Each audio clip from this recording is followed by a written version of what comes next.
Very good morning. Muy buenos días a todos. Very good morning to all. You are connected to the 59th Directing Council of the Pan American Health Organization, 73rd Regional Committee of WHO for the Americas. This is day 4 of our meeting.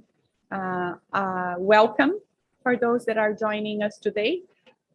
I would kindly ask your indulgence with a few more minutes. We are confirming quorum to be able to start the council. So if you stay with us a few more minutes, and we will start as soon as we have quorum. Thank you.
Good morning again.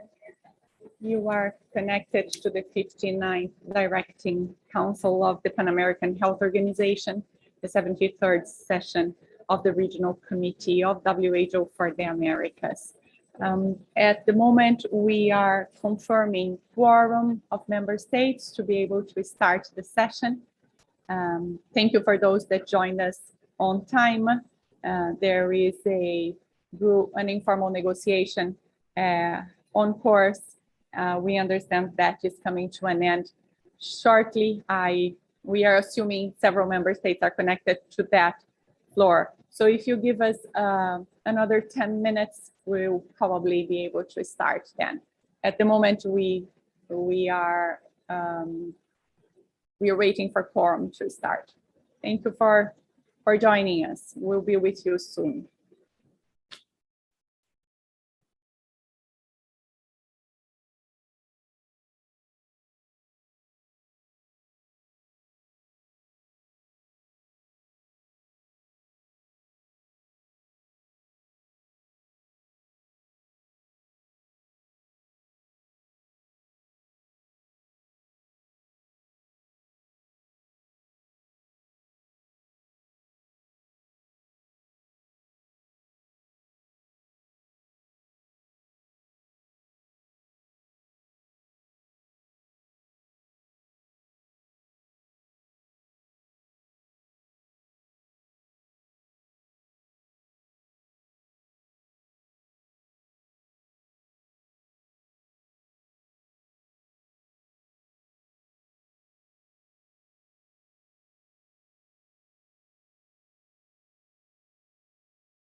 A very good morning again to you all. You are connected to the 59th Directing Council of the Pan American Health Organization, the 73rd regional session of the Regional Committee of WHO for the Americas.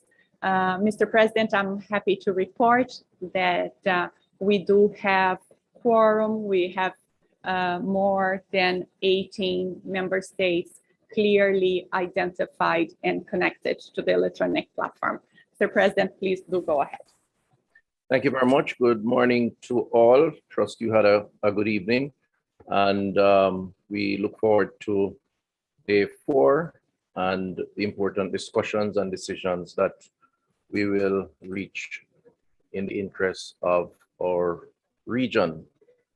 Just by way of announcement, I would like to remind member states that the informal consultations, which started yesterday after the official meetings, is still yet to reach a proposed resolution on immunization. Member states have made good progress, I'm told, but need some more time. So I propose we consider this resolution after the lunch break, and at which point, hopefully, we will have some agreement. Secondly, as it relates to our next item, item 8.2, report on strategic issues between PAHO and WHO, I would like to remind member states that issues related to sustainable financing of the WHO and of emergencies related to the WHO's involvement and leadership will be discussed in items 8.3 and 8.4 respectively. So I say this to encourage us to keep focus on your comments on the issues of 8.2, recognizing that even though those two issues may be touched on, the substantive discussions around those subject areas will take place in items 8.3 and 8.4. So just by way of some guidance for members, so we can achieve efficiency in our contribution as we go forward. So we now move to items 8.2, report on strategic issues between PAHO and the WHO. I'd like to bring document CD 59 INF2 to the attention of the council and invite the representative of the executive committee to report on the said item. Thank you. Buenos días, señor presidente. Muchas gracias.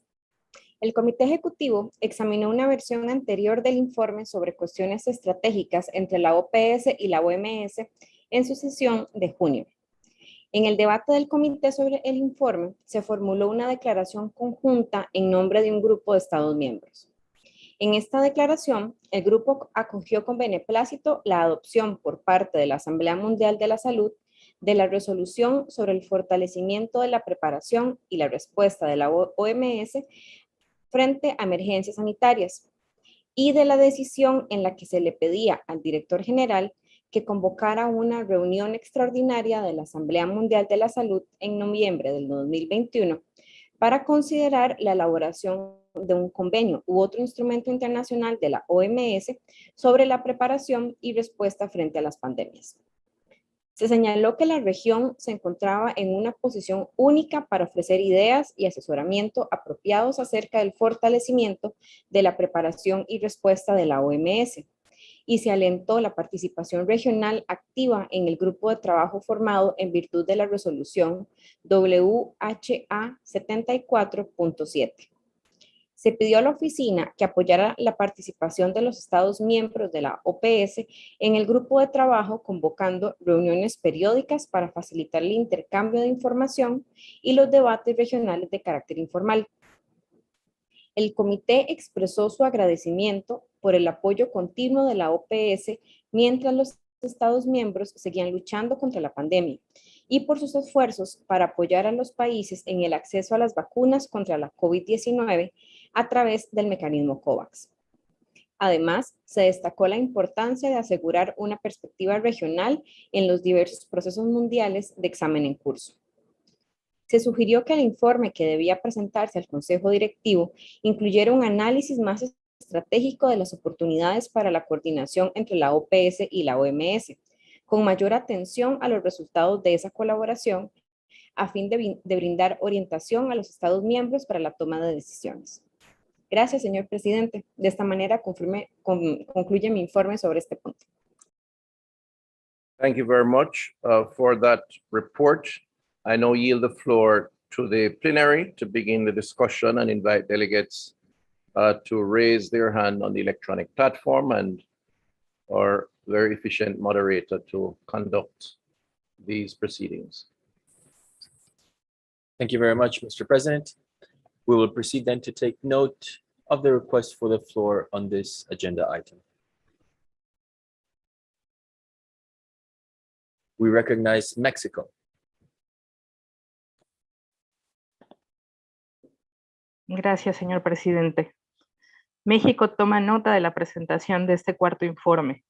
Lo consideramos un instrumento indispensable para que los Estados miembros podamos brindar la orientación que sea pertinente en los diversos temas de la relación existente entre ambas organizaciones y agradecemos conocer las diversas actividades que la OPS ha llevado a cabo, apoyando tanto técnica como en materia de fortalecimiento de la gobernanza a la OMS.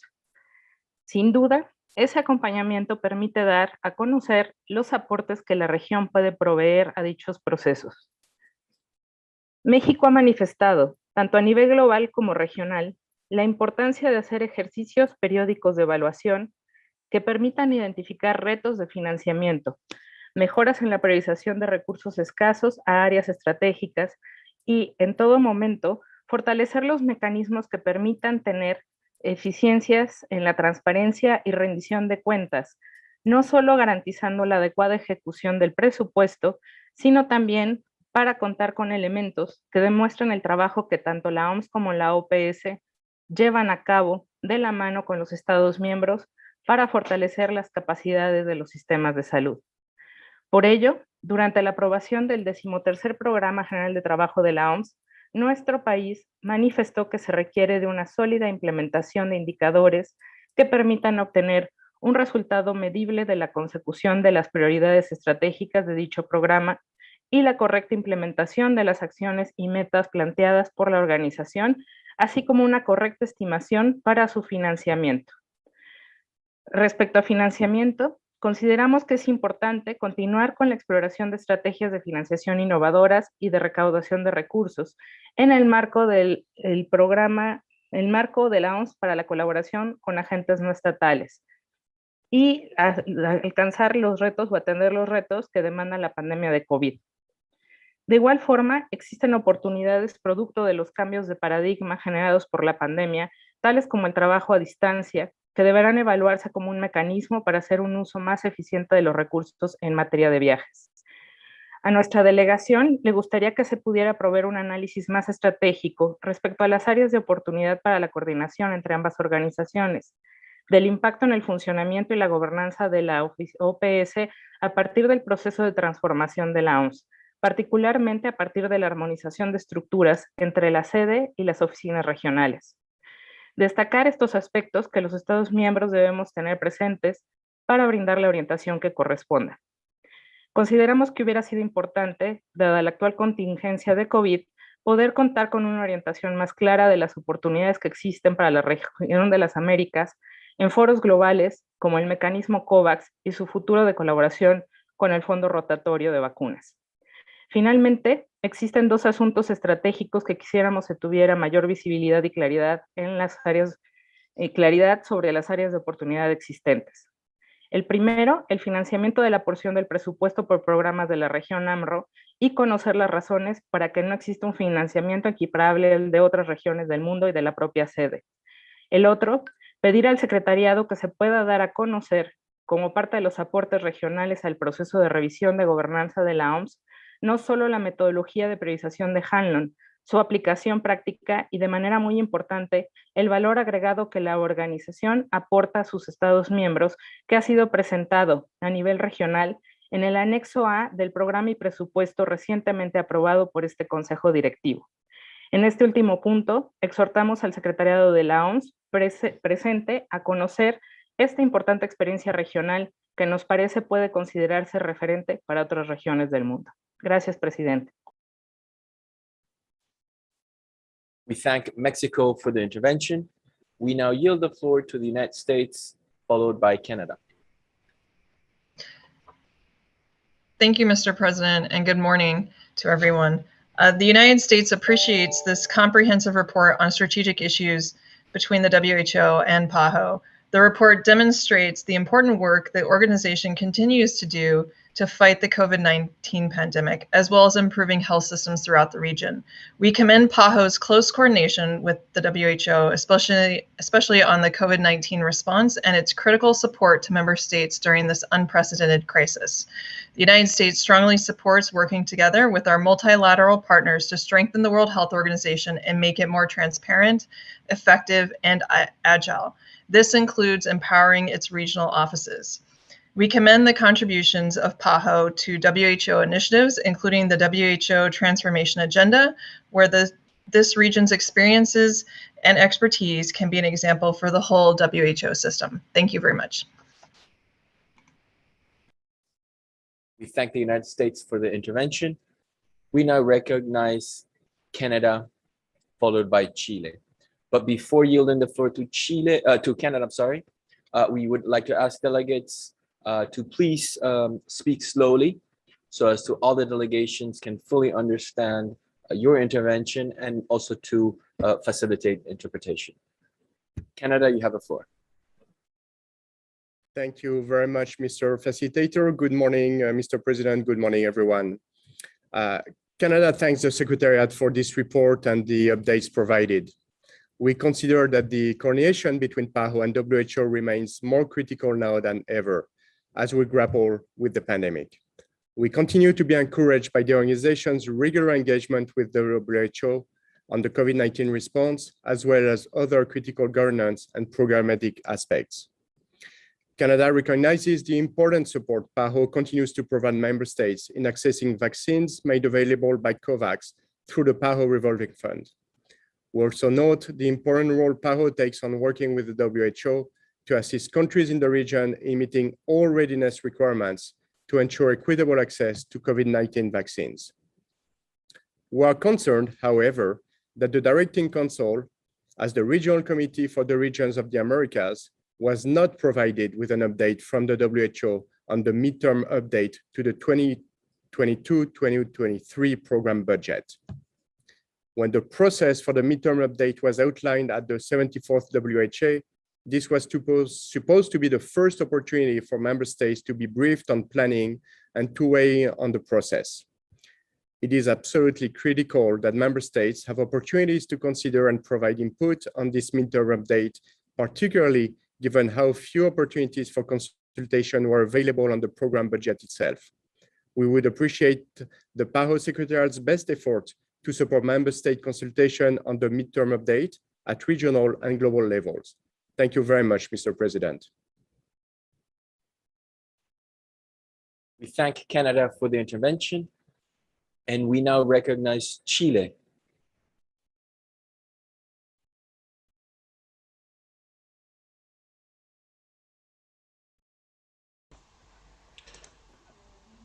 Mil disculpas, pasamos en esta oportunidad. Muchas gracias. Thank you, Chile. And Mr. President, seeing none additional requests for the floor, we turn back to you. Thank you very much for your contributions. I yield the floor to Mr. Maza, Director of the Department of Planning, Budgets, and Evaluation, to respond to comments that have been made. Thank you, Mr. President, and good morning to all. I'd like to first of all thank member states for your continuous feedback and recommendations to improve this report, which is in its fourth iteration since 2017. Indeed, we have attempted to address the recommendations of the Executive Committee, and as noted, and we welcome the feedback from member states and appreciation that the report has indeed been expanded to cover from strategic issues, governance, policy, to operational and programmatic aspects. I'd like to address some of the points raised by Mexico, the US, and Canada. Let me switch to Spanish for the Mexico points. Muchas gracias, delegada de México. Tomamos nota de sus recomendaciones muy específicas. Seguiremos viendo maneras de reflejar esas oportunidades y con los resultados que resultan de esa constante intercambio y colaboración con la OMS. Hemos tratado de resumir algunos ejemplos en el anexo del documento y seguiremos viendo maneras de cómo seguimos elaborando eso sin crear duplicación en este informe de temas que se cubren por los diferentes temas en agenda de cuerpos directivos. En este informe tratamos de resumir esos temas, sabiendo que también hay otros asuntos que se toman en la agenda de los cuerpos directivos. En su recomendación específica sobre el financiamiento del presupuesto de la región por la OMS, hemos incluido una actualización en el documento donde anotamos que han habido avances en el financiamiento, reduciendo ahora la brecha de financiamiento al 25%. Sin embargo, queda esta brecha significativa que es aproximadamente $50 millones del programa de presupuesto aprobado para la región, que es de 215.2 8 millones. Ese es un tema que se trabaja constantemente con la Secretaría de la OMS y estaremos viendo maneras de proveer información adicional. Quiero anotar que en el informe de financiamiento también se incluyen estos detalles, financiamiento de la organización, su presupuesto de la organización. Me gustaría anotar que el director de Planificación y Coordinación de Recursos, el señor Jimmy Holland, nos escucha en esta ocasión y espero también que vamos a seguir colaborando con él al respecto. Cabe mencionar que las iniciativas que la OMS está implementando, como la movilización de fondos más flexibles, temáticos, como se les llama, ha también resultado en traer fondos para llenar esa brecha de financiamiento y a través de mecanismos también de colaboración de las redes de los directores de programación, donde la OPS participa, así como nuestros red de técnicos que también participan en estos nuevos mecanismos de asignación de recursos. Sobre la metodología de priorización, muchas gracias por resaltar. Hemos estado en constante intercambio con la Secretaría de la OMS, con nuestro Departamento de Planificación de aquí y con la OMS, para compartir, sí, la metodología la hemos compartido desde el 2016 y quiero anotar que aspectos de esta metodología se han aplicado de alguna manera en otras regiones de la OMS y aquí con el director Imri Holo seguiremos colaborando para ver cómo se sigue aportando al respecto. Going back to the points on the US and Canada, thank you again. We would like to note indeed that in addition to the COVID work we did, make a summary of other technical aspects of collaboration which are ongoing.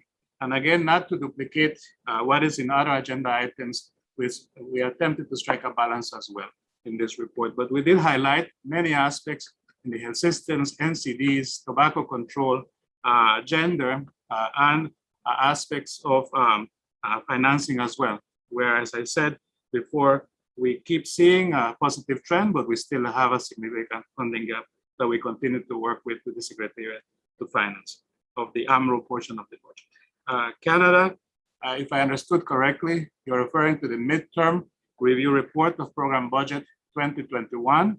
We include a reference to this report to which the region contributed with our own experiences and our results. That was presented indeed in the results report that was considered by the Assembly in May.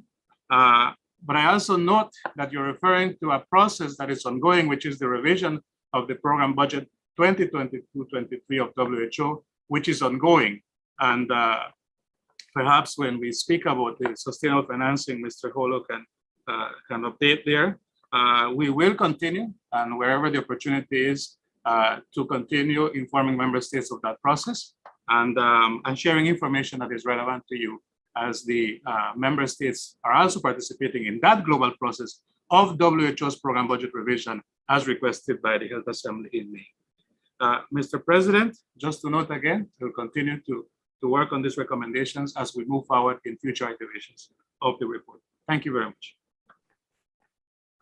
Thank you very much, Mr. Maza, for your comments.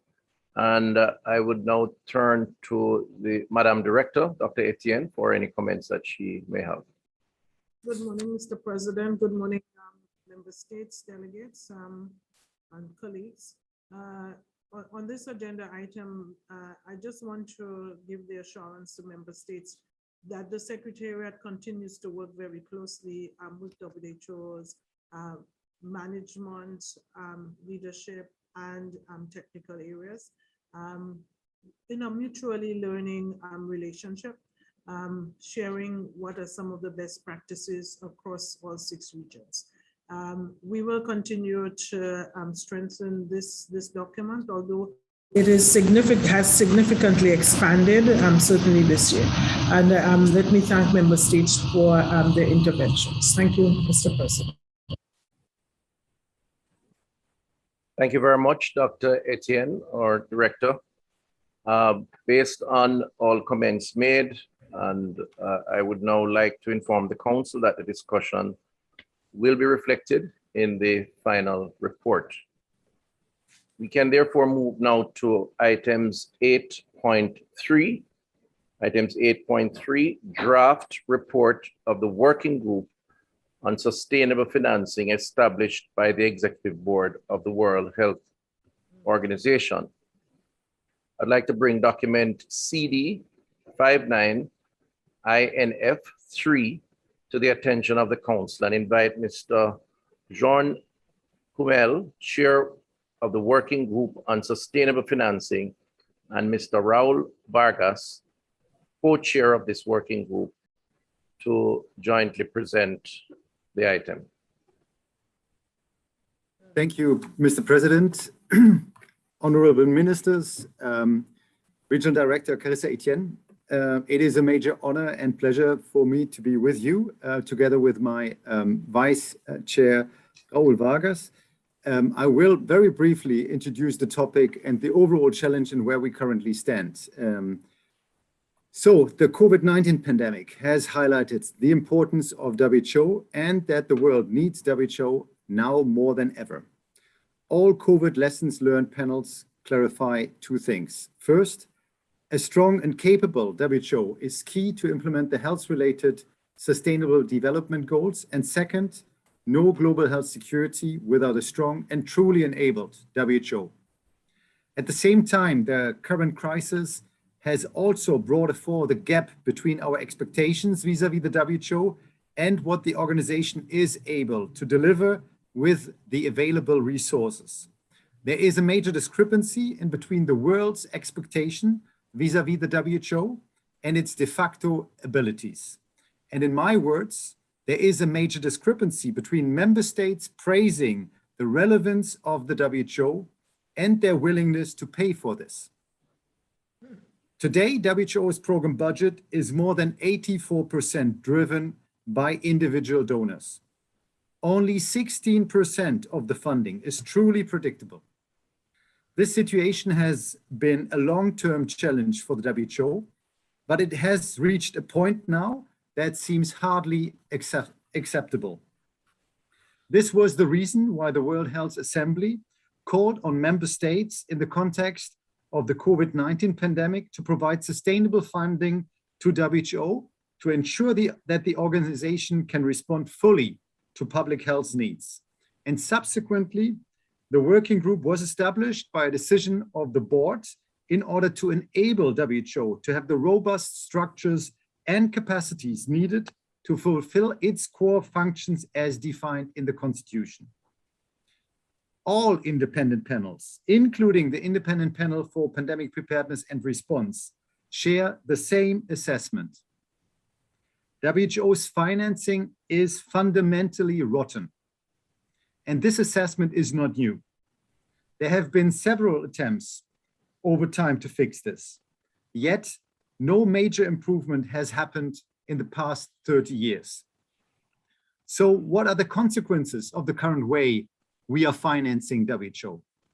Since donors provide about 84% of the resources, and since only those things and activities get done which are funded, it is de facto the donors who set the priorities of the organization, not the member states. It seems that donors value WHO much more than its 194 member states. So far as these donors provide, or other way around, the 194 member states so far do not provide more than 16% of the financing through their common membership fee. The consequence is WHO has to manage over 2,000 words with different reporting requirements. There's a constant fundraising activities which diverts attention and resources away from the technical work that we expect the organization to perform. There is a heavy donor reliance, which means, again, reduced predictability, both for programs and for attracting talent. The WHO's responsiveness to react to new events, emerging threats is seriously limited. Priority areas such as emergencies, but also NCDs and health systems continue to be chronically underfunded. This has major implications for WHO's work in the regions like yours and at country level. With the current financing mix, WHO is de facto unable to put the money to the needs but also to put the financing and the staff to the right destinations. So is this relevant to your organization, to PAHO and the Emerald region? Obviously it is. Your region has a heavy dependence on flexible financing. And I looked at the figures compared to the other regions.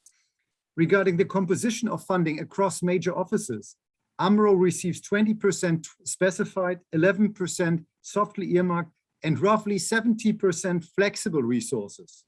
So it is the most heavy dependent on flexible resources. And in relative terms, no other region should have a stronger interest to move away from the current financing model, and no other region would benefit from a new way of financing WHO through more sustainable financing. Our working group met 3 times, and it will be meeting next week for the 4th time. The first 2 meetings looked at the historic context, the underlying issues related to WHO's reliance on voluntary contributions and different options, how to move ahead. The last meeting specifically looked at the recommendations from the Independent Panel for Pandemic Preparedness and Response, including their proposal to increase the assessed contributions, the membership fee, to 2/3 of the base segment of the program budget. Discussions have been cautious and very difficult, but this is not business as usual. We are in historic times, making historic decisions, or hopefully we are making historic decisions, and some call this as a new Bretton Woods moment. The additional investments we are discussing for WHO are drawn by the trillions spent and clearly make a compelling return on investment. And we have to be clear about 2 things. First, this is now or never. If in the wake of this largest global crisis since many decades, we are unable to fundamentally fix the historic challenge of WHO's financing, we might not get a second chance. DG Tedros clarified in his address that you have a historic opportunity to put WHO's financing back on track. And second, if we are not finding a consensus for a concrete proposal to fix the historic challenge, then we have to be clear, this is also a decision we are taking. Namely, that we are keeping the status quo, which keeps WHO vulnerable and limits its ability to help member states, preventing the next crisis and implementing the health-related sustainable development goals. Even worse, the world does not wait for WHO and our boldness and our consensus. If we are unable to truly enable the truly inclusive multilateral organization for global health, WHO, with the needed resources, the world will create other capable actors, which might be less inclusive and less transparent, and mandate them for important tasks in global health security. And it is no secret that discussions are already happening in this regard outside the WHO governance sphere. And the WHO discussions could easily be overtaken by facts created in these parallel processes. So it lies in our hands whether we are in consensus moving beyond our comfort levels and truly enable WHO, or whether we stick to the status quo and will have to watch how WHO's role will diminish over time as other actors will grow financially, but also with regards to their mandates. I think that your region is a special region in this regard. You are a strong region. You have a very, very strong regional governance, a very strong office. You have very capable country offices, and I'm sure you can support this process. And I'm sure that all regions watch how you are supporting this. I will now give the floor to my fellow Bureau colleague Raoul in order to introduce the 5 questions that my working group has put forward to the regional committees, but certainly I stand ready to answer any questions that you might have. Thank you very much for your attention.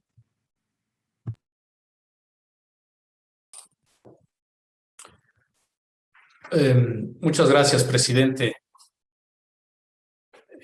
Tengo el gusto de saludar a los directivos de la OPS y también a las delegaciones nacionales que acompañan esta sesión el día de hoy. Y le agradezco al señor Kummel por pasarme la palabra. Como bien ha dicho, como parte de los trabajos y de las discusiones que se han tenido a lo largo de las 3 reuniones previas del grupo de trabajo, se ha logrado, con el acuerdo de los miembros participantes, generar estas 5 preguntas que ya han sido o serán de su conocimiento y que se están intentando responder por parte de cada una de las delegaciones nacionales y de parte de las regiones, por supuesto, como aportación clara a los trabajos y a la orientación de las posibles conclusiones que genere el grupo.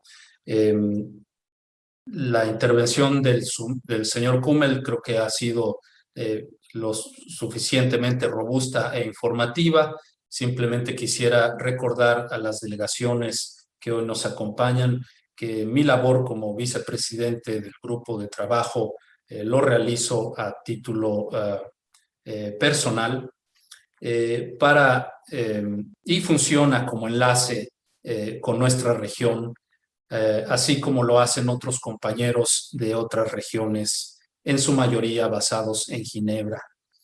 El tratamiento del tema, a mi parecer, sobre la financiación sostenible de la OMS, es claramente oportuno y se beneficia de la participación activa de los miembros para reflejar sus opiniones nacionales y también las de sus regiones, por lo que simplemente me queda invitarlos a seguir participando a través de sus delegaciones nacionales en los trabajos del grupo, y me reitero a sus órdenes para facilitar la información y su participación en los trabajos del grupo. Muchas gracias.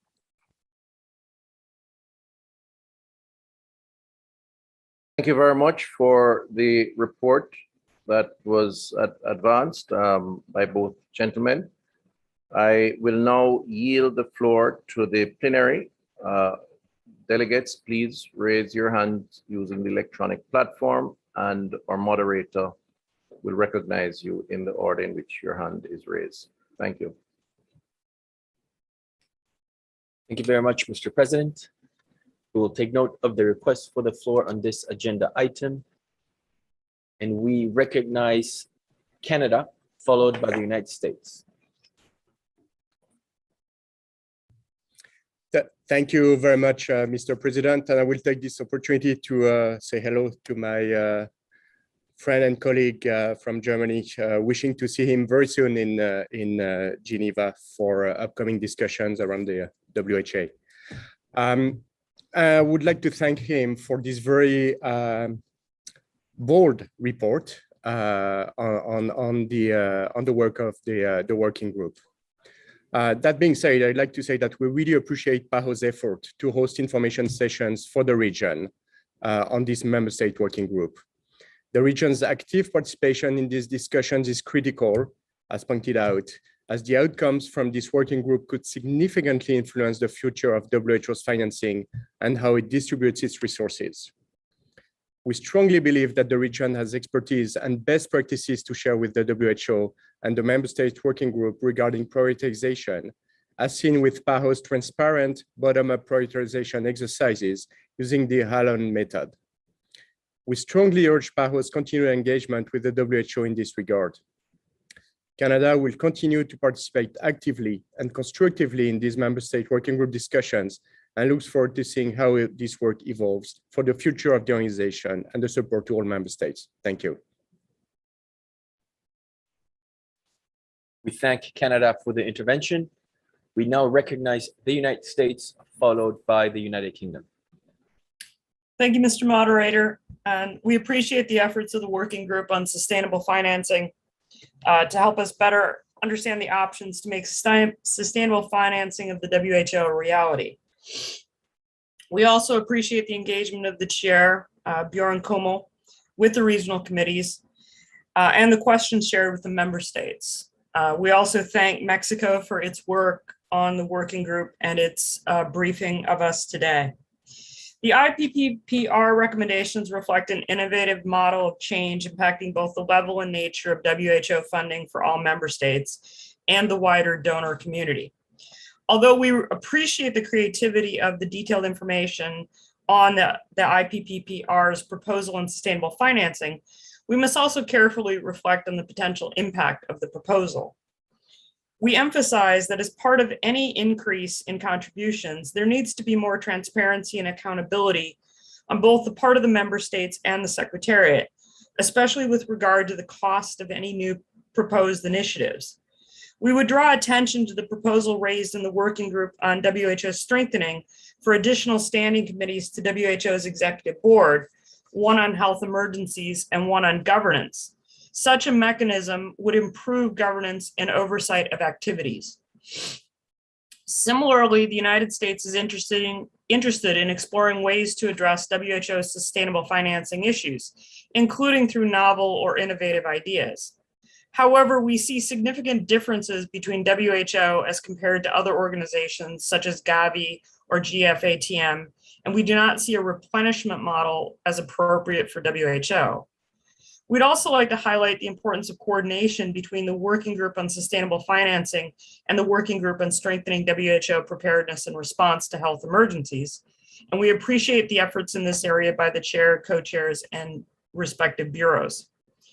A new paradigm for sustainable financing will require efforts from all member states. We are committed to doing our share to further the twin objectives of transparency and a more inclusive process. And we look forward to working with member states, the Secretariat, non-governmental donors to explore how we can collectively progress on the WHO financing model. Thank you very much.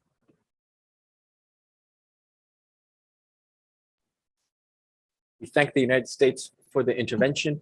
We now yield the floor to the United Kingdom, followed by Mexico. Okay, thank you. The current WHO funding system is not working effectively, and this will inevitably impact WHO's efficiency and ability to deliver. That is why the UK supports the Working Group on Sustainable Financing and have been active in discussion so far. WHO needs more flexibility and predictability in its funding, and we as member states must match our funding to our rhetoric about the value we place on the organisation. The UK therefore supports a genuinely significant increase in ACs as a first step. This is how we as member states demonstrate our commitment to our organisation, and as assessed contributions are based on the negotiated UN scale, they reinforce the principle of member states' ability to pay. But this is not the only answer. We need to be more creative in finding solutions and want to explore a replenishment for WHO. We recognise it is not an obvious fix, but let's not stop us seeking a way to make it work, perhaps by focusing on a pillar or a quantifiable part of it. Realistically, any funding model for WHO will continue to be a mixed one, at least for the foreseeable future. That is why we must also continue to seek ways to increase the flexibility and predictability of our voluntary funding, and the UK as the largest provider of CVCs will continue to advocate for this. Of course, these improvements in funding must also go hand in hand with our continued reform of WHO, and we must ensure those links throughout. We welcome the questions directed to the Regional Committee. This has been a useful way to help the discussion. It is important to go beyond these questions and have an open and inclusive dialogue and find practical solutions. This issue is central and affects us all and our organisation. We therefore look forward to and have greatly appreciated hearing the views of others today and during the working group discussions next week. We would like to thank the working group chair and the Secretariat for making these discussions accessible to all.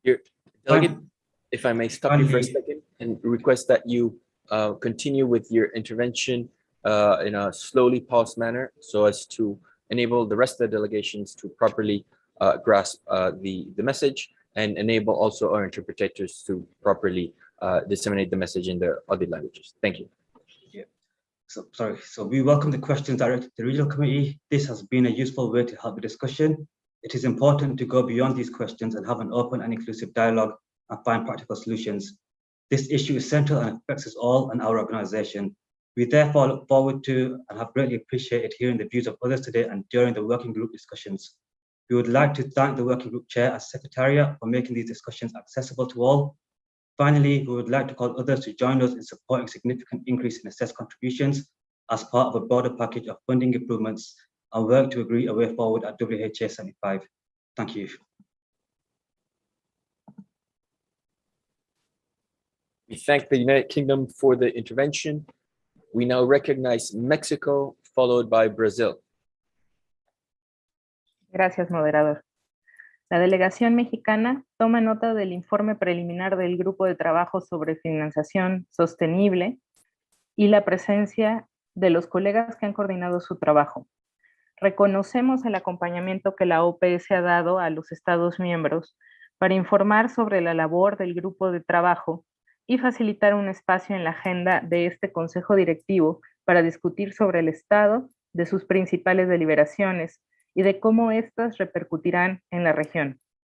Consideramos este grupo de trabajo como un espacio de discusión sobre los retos para lograr los objetivos del 13º Programa General de Trabajo de la OMS en un contexto de crisis sanitaria y económica, a la par de implementar acciones específicas en respuesta a la pandemia y en preparación para futuras emergencias.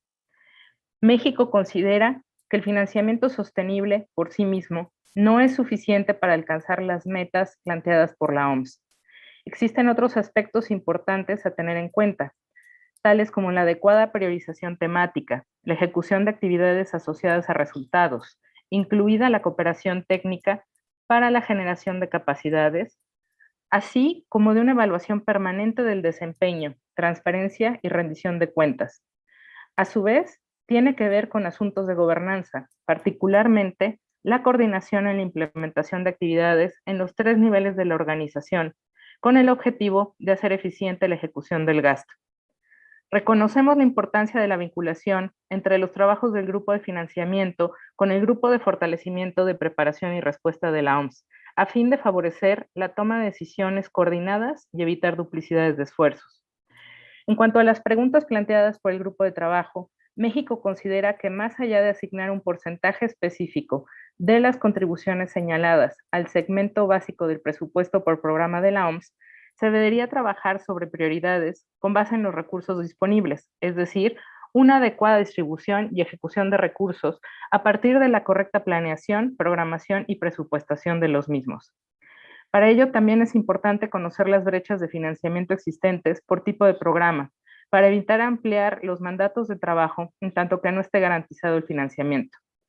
Respecto al incremento anual de contribuciones señaladas, hemos exhortado a la organización a explorar fuentes de financiamiento novedosas, en tanto que varios de los Estados miembros no podríamos asumir nuevos compromisos, particularmente tomando en cuenta el contexto sanitario y económico actual. Es importante reconocer que la región de las Américas es un doble contribuyente a la gobernanza internacional en salud al brindar contribuciones tanto a nivel global como regional. Respecto a las alternativas de financiamiento, se considera importante establecer una coordinación más efectiva entre los 3 niveles de la organización, entre agencias y programas del Sistema de Naciones Unidas, así como entre otras alianzas internacionales y foros como el G7 y el G20. Esto con el propósito de sumar esfuerzos a la labor de la OMS y evitar la duplicidad de acciones, ya que algunos de estos han incluido en sus agendas de trabajo la discusión sobre la creación de mecanismos internacionales para el financiamiento en salud. En cuanto a las recomendaciones del Grupo Independiente de Preparación y Respuesta, relativo a un modelo de reposición que permita cubrir el restante del segmento básico del presupuesto por programa, México considera que esta es una opción que debe explorarse con más profundidad a fin de garantizar que el ejercicio de recursos esté vinculado con las prioridades y objetivos técnicos planteados por los Estados miembros. Finalmente, a nuestra delegación le gustaría que el documento pudiera proveer un análisis por parte del Secretariado de OPS sobre las preguntas del grupo de trabajo en general. En especial, sería deseable contar con una evaluación sobre las mejores prácticas y enseñanzas extraídas en lo que respecta a la priorización de la región. Dicha orientación resulta sustantiva en la preparación para la próxima sesión del Grupo de Financiamiento Sostenible que tendrá lugar a inicios de la próxima semana. Gracias. If I may intervene just for a bit, sorry to break the schedule and the trend. However, if all delegates are to benefit from the contributions, which I'm sure each speaker would like all the delegates to benefit from their thoughts and contribution, we have to maintain the protocol of speaking slowly so that the interpreters can interpret, and so you get the benefit of influence to all other member states and delegates who are listening. So for those who are online, I'm going to ask you very kindly to make your contribution by maintaining a pace sufficient to allow our interpreters, who are doing a very good job, but are having a very difficult time keeping up. And if a delegate joins the meeting later on without these instructions, I would like to encourage you to see it as your duty to inform them so that they maintain the protocol also. I think this is best for the meeting, and it's best for you to ensure that your contribution is heard, is recorded, and has the impact and influence that you desire. Thank you very much, Mr. Moderator. Mr. President, thank you very much for your guidance. We now recognize Brazil, followed by Argentina. Muito obrigada, senhor moderador. O Brasil tem participado ativamente das discussões no âmbito do Grupo de Trabalho de Financiamento Sustentável. Como demonstrado nas apresentações realizadas anteriormente, temos um grande desafio: alinhar o orçamento da organização com suas prioridades programáticas, tendo em vista o impacto das contribuições vinculadas na capacidade da organização de priorizar e implementar os mandatos aprovados pelos Estados-membros.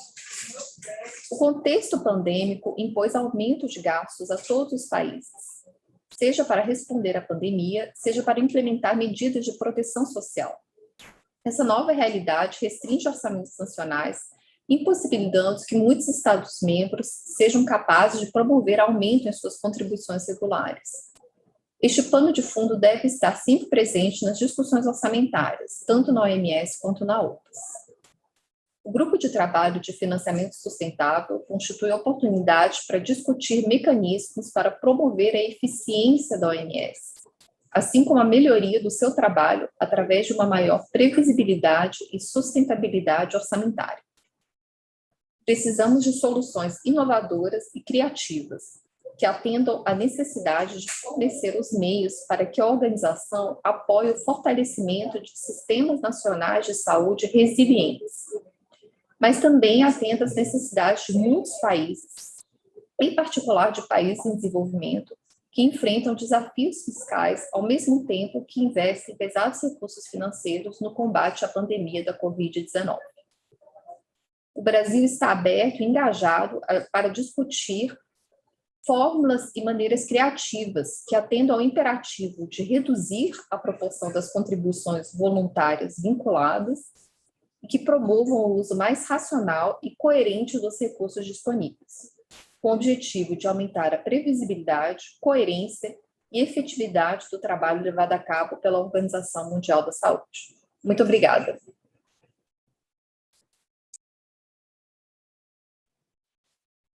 We thank Brazil for the intervention. We now recognize Argentina, followed by Paraguay.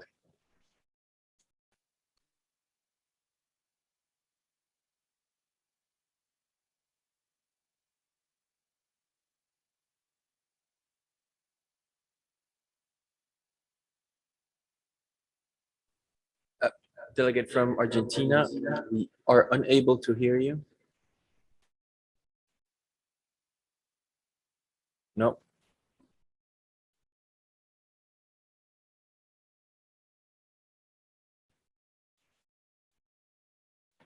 Let us move ahead then with the speakers list. We will come back to you after we yield the floor to the delegation of Paraguay.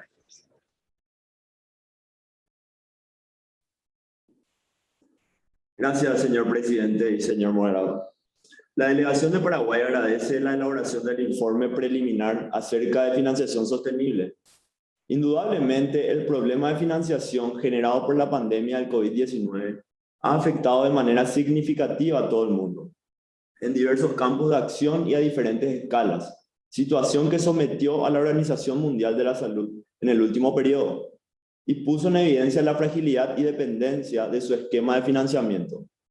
En este sentido, Si bien el Paraguay concuerda con las manifestaciones acerca de la necesidad de superar estas debilidades a través de un sistema de financiación más previsible e independiente y sobre todo más equitativo para los Estados miembros, la coyuntura socioeconómica actual exige que el país continúe con el proceso de análisis o inmersión profunda propuesto por el mismo grupo de trabajo, de manera a poder aclarar ciertas inquietudes acerca del funcionamiento u operatividad de las estructuras de financiación planteadas, especialmente con relación a los siguientes puntos: el mecanismo, la factibilidad y el impacto de la implementación de un potencial fondo de reposición dentro de la organización, la existencia de un plan o estrategia alternativa por parte de la OMS que permita incrementar la previsibilidad para obtener estos fondos flexibles en tiempo y forma, a fin de evitar problemas de financiación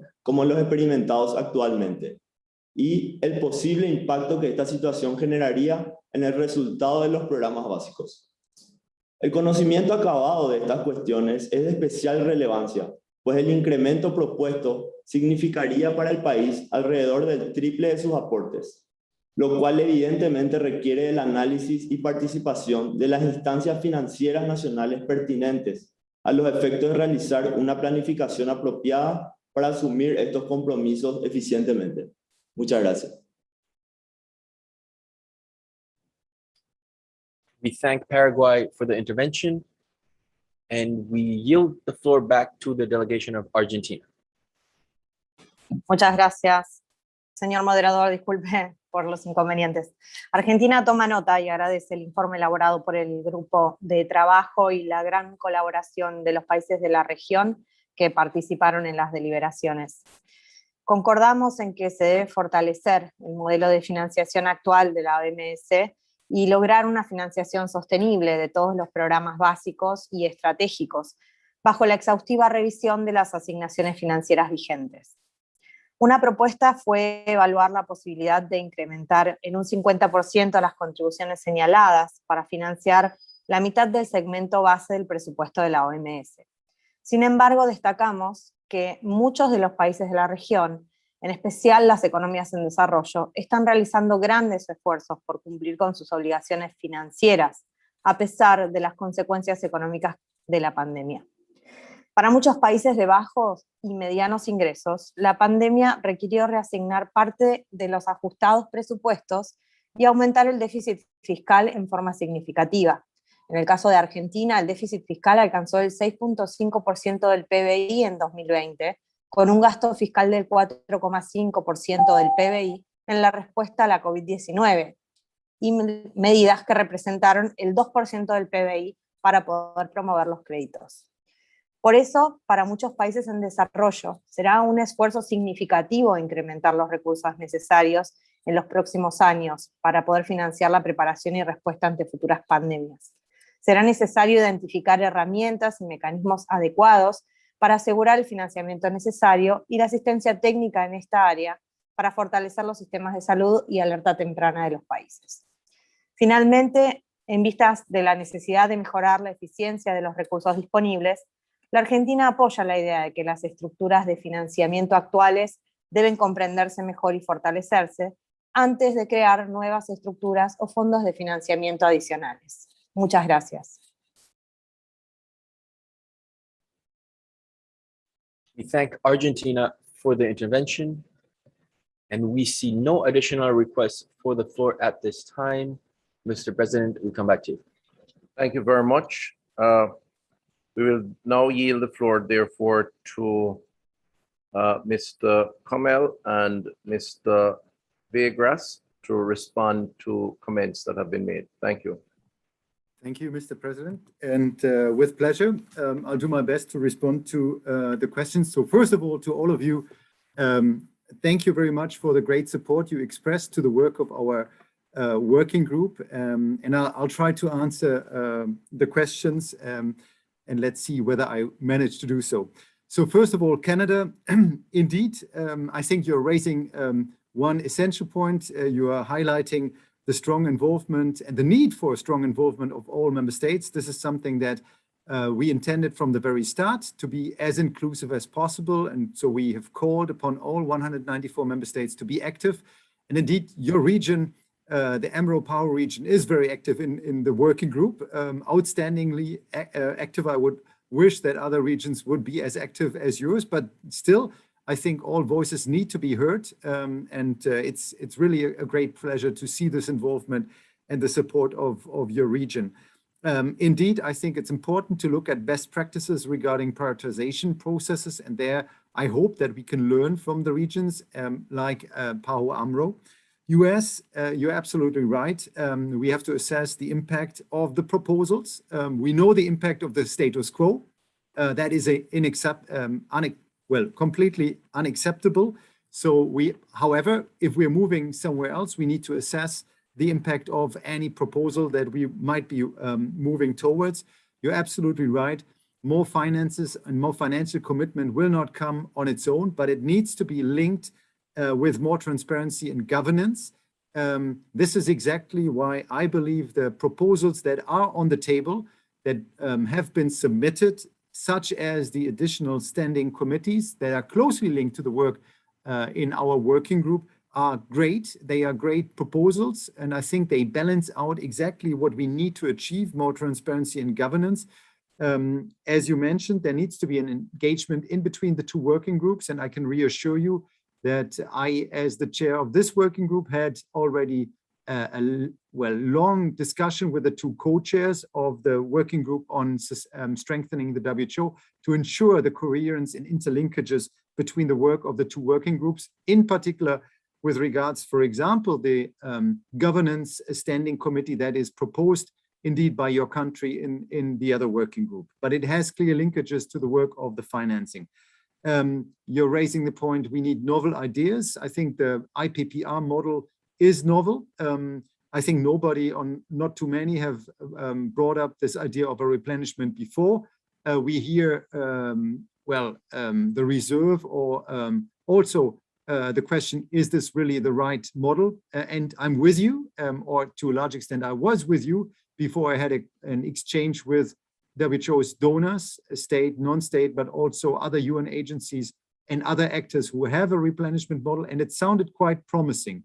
This is not to say that this would work in the end, but the option is the current status quo doesn't work at all. So let's explore and let's be open and let's see whether we can find a model that could make sense in the WHO.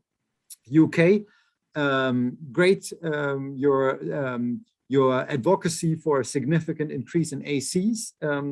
Indeed, any increase in assessed contributions is based on the ability to contribute.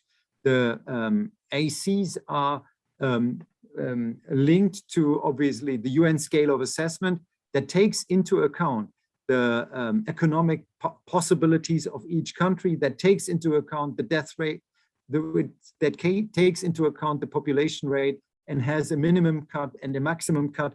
And in the UN multilateral system, the UN scale of assessment is considered to be the right mechanism to ensure that every country can contribute as much as it is able to contribute. And indeed, that would be the principle that also the IPPPR has promoted. Indeed, thank you for your support for the replenishment. Indeed, you're also raising the point of more flexibility is needed. I think that is an avenue that we need to approach parallel to what we are doing currently. And certainly, I'm impressed by the statement, align rhetoric with funding we provide. Indeed, that is certainly what we need. We need to walk the talk. Mexico, thanks a lot for your support. Indeed, we have to focus on preparing for the next pandemic, and I will come back to that in a second. Performance and accountability issues that also the US raised, but I think there are possibilities to address this. We have to do this together, and this is why the link with the other working group is so essential. Priority setting, indeed, I think we need to do a better job. We as member states all together in setting priorities. You are raising the point of exploring additional resources from new donors. My point is that I've covered now WHO for, let's say, 10 years and the finances, and I've heard that before, but I haven't seen new additional resources coming in. So I think we need to find the solutions from ourselves. And I doubt that potentially there could be solutions from somewhere else, but so far I haven't seen them. So I'd rather stick to what we all can contribute to our organization and don't expect someone else to come in from somewhere else. But I think still we can explore that. Certainly present challenge. And you raised the point, let's exchange on the best practices from the PAHO Secretariat. I think that's a question to be answered by the PAHO Secretariat. Brazil, you're right, additional costs to countries currently, fiscal challenges, many countries face the challenges now. You raised the question whether efficiencies were addressed in my working group or in our working group, and indeed they were. And it is interesting to note that the independent experts that we asked how, with regards to efficiency, they all said that the status quo, how we are currently financing this organization, just doesn't make any sense from a point of efficiency savings. WHO has to manage over 2,000 awards. This just doesn't make sense compared to everybody, to many other organizations. We are losing our power. We are losing funding that is supposed to be used for technical work, for normative work, because WHO needs to fundraise. WHO needs to take care of all these individual awards. Many of us were not aware of this before, but there was a strong call of the independent experts who had also oversight on other UN agencies, who practically said this organization is as transparent and as efficient as it can get. Obviously, we have to work further on it, but with regards to a comparison to other organizations, they said this is top of the league. So what I'm trying to say is we shouldn't say first transparency, first further efficiency, because we've done that already in the last 10 years. And I think we were quite efficient there. But as Paraguay and Argentina also raised the point, principle of fairness, also fiscal challenges. And Paraguay, you pointed out that the proposal could mean a tripling of ACs. Indeed, the proposal from the IPPPR foresees 2/3 of the base segment should be financed through an increase in assessed contributions, which would de facto mean a tripling of what every member state currently provides through their membership fee. But that is not the proposal, at least the proposal that we put forward in the questions to the RCs. To the RCs, we've asked, would you agree or would you support a vision to move forward that 50% of the base segment would be financed through assessed contributions, which would in de facto mean a doubling, roughly a doubling of assessed contributions. So what would this mean? And I think this is essential. We are coming to the essential point. It sounds huge, a doubling of ACs. And to some, obviously in figures and absolute terms, it could be huge. But let's look at the absolute figures. And I've done that for all the regions, also for your region. If I'm looking at the figures, then the vast majority of countries would have to provide per year less than $1 million more. Obviously, there are some who have to provide further because it's based on the US scale of assessment. But I urge everyone to look at the figures. In absolute terms, it seems almost redundant compared to what all of us currently have to invest in this crisis. And someone, and I'd like to make that point crystal clear, someone in the discussions has compared indeed what his country had to provide just last year in order to cover the expenses for COVID. And he put that into relation to what we all would have to contribute in addition if we went this way, a doubling of ACs or even a tripling of ACs. And that person came to the conclusion that compared to it, the resources needed compared to what his country spent last year would be 0.00016%. It's completely redundant. So what I'm saying is, if this additional investment gave us the chance to avoid a situation we are finding ourselves in since the last 2 years, and potentially for the next few months further, depending on how the pandemic develops, it would be a great investment and a great return on investment. And indeed, it would spare resources in the future. And I think we need to be absolutely aware of that. And I hope I have touched upon most of the questions, and sorry for potentially having forgotten to answer one or two of these, but I did my best. Thanks a lot.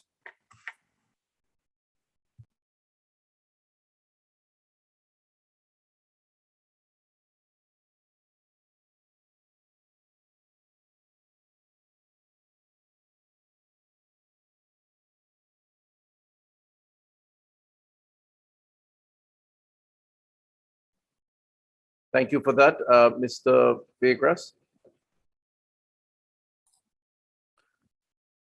Thank you, Chair. I have no further comments. Okay, no further comments. Okay, so I'm told that Mr. Amri Hollow from WHO is online and would like to make a comment. If that is the case, please go ahead. Thank you very much, Mr. Chair. We listened closely and I don't have any further comments. Either the chair of the working group has covered all the issues. Thank you. Thank you very much. So having said that, a lot has been said and usefully so. I'm going to ask Madam Director, Dr. Etienne, to give her comments. Thank you, Mr. President, and let me welcome the WHO colleagues and the co-chairs of the Working Group on Sustainable Financing. I want to begin by thanking the member states of this region for the very keen interest that they have demonstrated in their participation in the working group in Geneva, but also in seeking the assistance of the Secretariat to convene fora where they could discuss this issue and also contribute with some comments and suggestions with their country delegates in Geneva. The PAHO Secretariat has shared and does share the innovations that we have made in the approaches both to budget and to evaluation. So we've done that in the past. We've also shared its impact in terms of increased member states' engagement, participation, and also the effect that it has had on terms of transparency and accountability. So this is ongoing. We will continue to share those experiences with our colleagues in WHO. Let me also thank Bjorn and Dr. Vargas for skillfully chairing the working group. Bjorn, you obviously you are a very strong advocate for WHO, and rightly so. WHO needs to be strengthened for its work generally in health and sustainable development, but more so as well to be better prepared to prevent and to respond and prepare and respond to epidemics and pandemics. So certainly we hope that through the working group and through your own efforts, we may be able to identify and put in place innovative approaches for the financing of WHO. And we also recognize, and we want to say that to you, that the annual portion of the budget has increased, and we look forward to further increases that will happen in a fair and just process. So thank you so much again. Madam Director, I would like to therefore move to inform the Council that the discussions will be reflected in the final report. And that brings an end to items 8.3 and also an end to the morning session. We're now going to embark on a break. And I wish to advise delegates that our break will be slightly longer than previous. We're asking for a 20-minute break. And so we ask you to have an extra cup of coffee until we resume in 20 minutes. Thank you very much. Thank you all. And we will be back here approximately 11:20 or thereabouts. No, or just 11:15, sorry.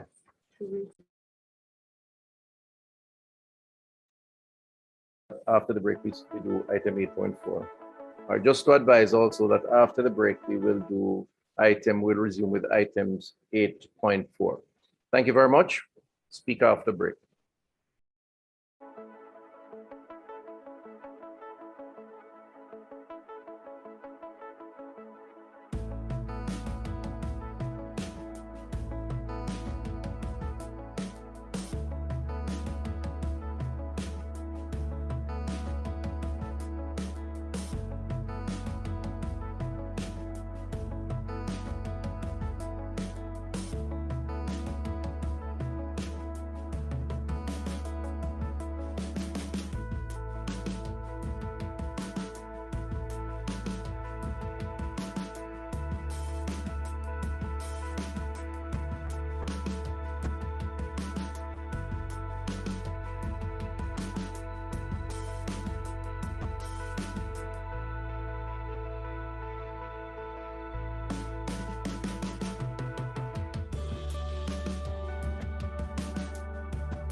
Good morning.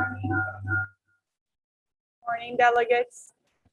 You are connected to the 59th Directing Council of the Pan American Health Organization, the 73rd session of the Regional Committee of WHO for the Americas. Thank you for being with us.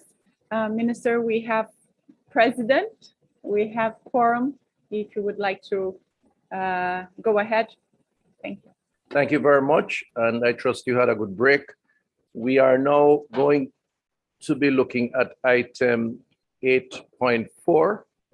That's a report on strengthening PAHO and WHO preparedness for and response to health emergencies, items 8.4. I'd like to bring document CD 59 INF 4, that's CD 59 INF 4 to the attention of the council. This item will be presented by Ambassadors Grata and Wardang Tas. And that pronunciation is challenging, but hopefully I did justice. Mr. Colin McKeith, co-chairs of the working group on strengthening WHO preparedness and response to health emergencies, and Dr. Ugarte, Director of Department of Health Emergencies of the Pan American Center Bureau. And the order of presentation, we will begin with Dr. Ugarte, and then we go to Ambassador, and then thirdly, Mr. McKeith. So Dr. Ugarte, you have the floor. Thank you, Mr. President, Madam Director, distinguished delegates, colleagues.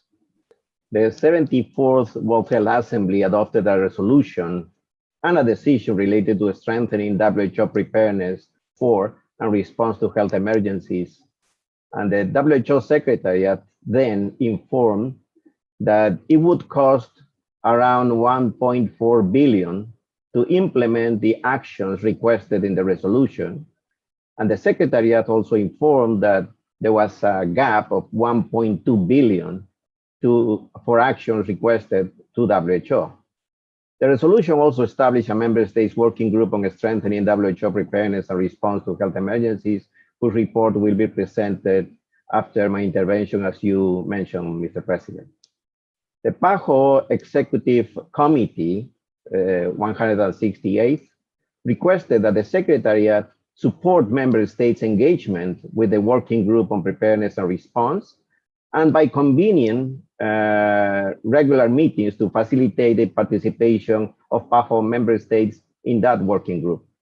As requested, PAHO organized 3 information meetings between 12th of July and 26th of August, and over 230 participants from member states were connected in these sessions, and this topic was also presented at the last periodic COVID-19 meeting that the Director has with the Ministers of Health on the 9th of September. At the request of participants at these virtual meetings, a repository site was created in Microsoft Teams where participants may read, download, and upload documents and contributions from member states. All countries at these meetings informed that the hour of the working group on preparedness and response meetings between 2 a.m. and 4 a.m. for most of the countries in the Americas had limited participation of their government's officers in their capital. Regarding health emergencies, Mr. President, distinguished delegates, the goal of the Pan American Sanitary Bureau in preparedness and response is to assist member states to strengthen their health action capacities in the areas of prevention, risk reduction, preparedness, surveillance, response to and early recovery from emergencies and disasters related to any hazard, natural, man-made, biological, chemical, radiological, and others. The Secretariat's approach to emergencies involves close and embedded work at country level, and when large emergencies and epidemic events occur in the region of the Americas, the Secretariat normally prepositions technical staff and deploys within 24 hours a disaster occurs or an epidemic is identified. Some examples of this type of response were mounted during the outbreak of yellow fever in Paraguay, H1N1 influenza pandemic in Mexico, cholera in Haiti, Zika virus in Brazil, measles in Venezuela, hemorrhagic fever disease in Bolivia, dengue in many countries, and numerous other emergencies.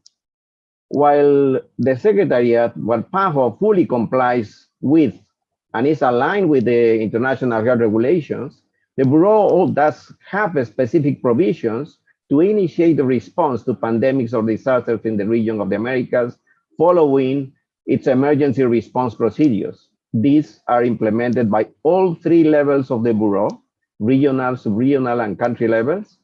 And the Secretary also implements other actions that are not included in those provisions, including such actions that comply with the PAHO's mandate, regulations, rules, plans, and budgetary requirements. To the extent of which those deliberations of the working group will have implications for the member states and the Secretary of PAHO will depend on the capacity and will of our member states to set priorities and advocate for them to be acted upon within the working group. Member states have the delicate task of finding a balance between potential gains deriving from the immediate negotiations of an international instrument, in addition to the international health regulations, and the careful crafting of solid foundation of the future global health emergencies architecture, taking full stock of the experience and responding to ongoing COVID-19 pandemic that prompted the referred resolution and decision. This is one in a generation opportunity to make the global health emergency preparedness and response fit for purpose and to strengthen its foundation. The Directing Council is invited to take note of this report and provide any comments it deems pertinent. Thank you, Mr. President. Thank you very much, Ambassador. Thank you, Mr. President. I think actually we've discussed, and I will speak first from the co-chair perspective. It's really a privilege to be here today. Excellencies, Madam Director, distinguished participants. I'm really excited to be here, both as your regional representative from the Americas and as co-chair of the Working Group on Preparedness and Response. It is our goal as a Bureau, all six of us, and our complete commitment to have as many direct dialogues with policymakers and experts on the ground from all WHO regions. And so we really appreciate the opportunity and the invitation you extended to us today to join this regional meeting. Indeed, an increased engagement in the meetings of the WGPR from all members of the region is crucial. I completely agree with my colleague Ciro that this is a historic opportunity that we have, and also a very delicate balancing opportunity that we have. As is often the case in our region, with so many active voices and strong voices and national experiences, we have a lot of diversity in our region in terms of policy priorities and perspectives. And so bringing that together in a consensus way for the good of all of us and for the good of these institutions, to both WHO and PAHO is our shared priority. Our commitment to you as a Bureau is to make sure that we take full consideration of every input that we receive. In particular, again, your experiences and challenges in preparing for and responding to a variety of health emergencies, both the ongoing COVID-19 pandemic and other health emergencies like the recent earthquake in Haiti. So just to provide a brief update on the work of the working group so far. We have met twice, once in July and once in September. We'll meet for the third time from October 4th to the 6th. And I'm very happy to announce and thank you all for your very consistent and clear messaging on this. I think you will have seen the invitation to that third meeting. We agreed as a Bureau and with the Secretariat to shift the working hours of the virtual meeting in October to start only at noon Geneva time. So it's still early in the Americas, but not the same level as before. So we were able to shift that forward. And so looking forward to even more participation from the region for this third session. In addition, we've organized, and it's very challenging with the calendar being the way it is, some intersessional opportunities, including the first intersessional deep dive that we hope to have on IHR strengthening next week on September 30th, where we hope to be able to get in and explore both the aspects of the IHRs themselves and how the IHRs could work effectively with a possible new instrument that we're considering. In that vein, just to recap the mandates that the working group has, there were really two mandates, both from WHA 74. First, to consider the findings and recommendations of the various review panels, such as the IPPR, IOAC, and the IHR Review Committee on the COVID-19 response to strengthen WHO and to prepare a report to be submitted to WHA 75 through EB 150.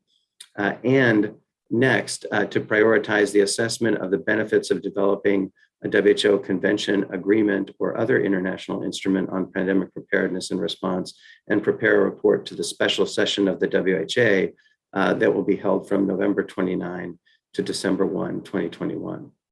At the first meeting of the working group held in July, the discussion was mostly on procedural and administrative matters, including the establishment of the Bureau, one representative from each WHO region, and the election of the co-chairs. You have your two co-chairs here, myself, Colin McIff from the United States, and Ambassador Grata from Indonesia, representing the Searo region, who's also with us today.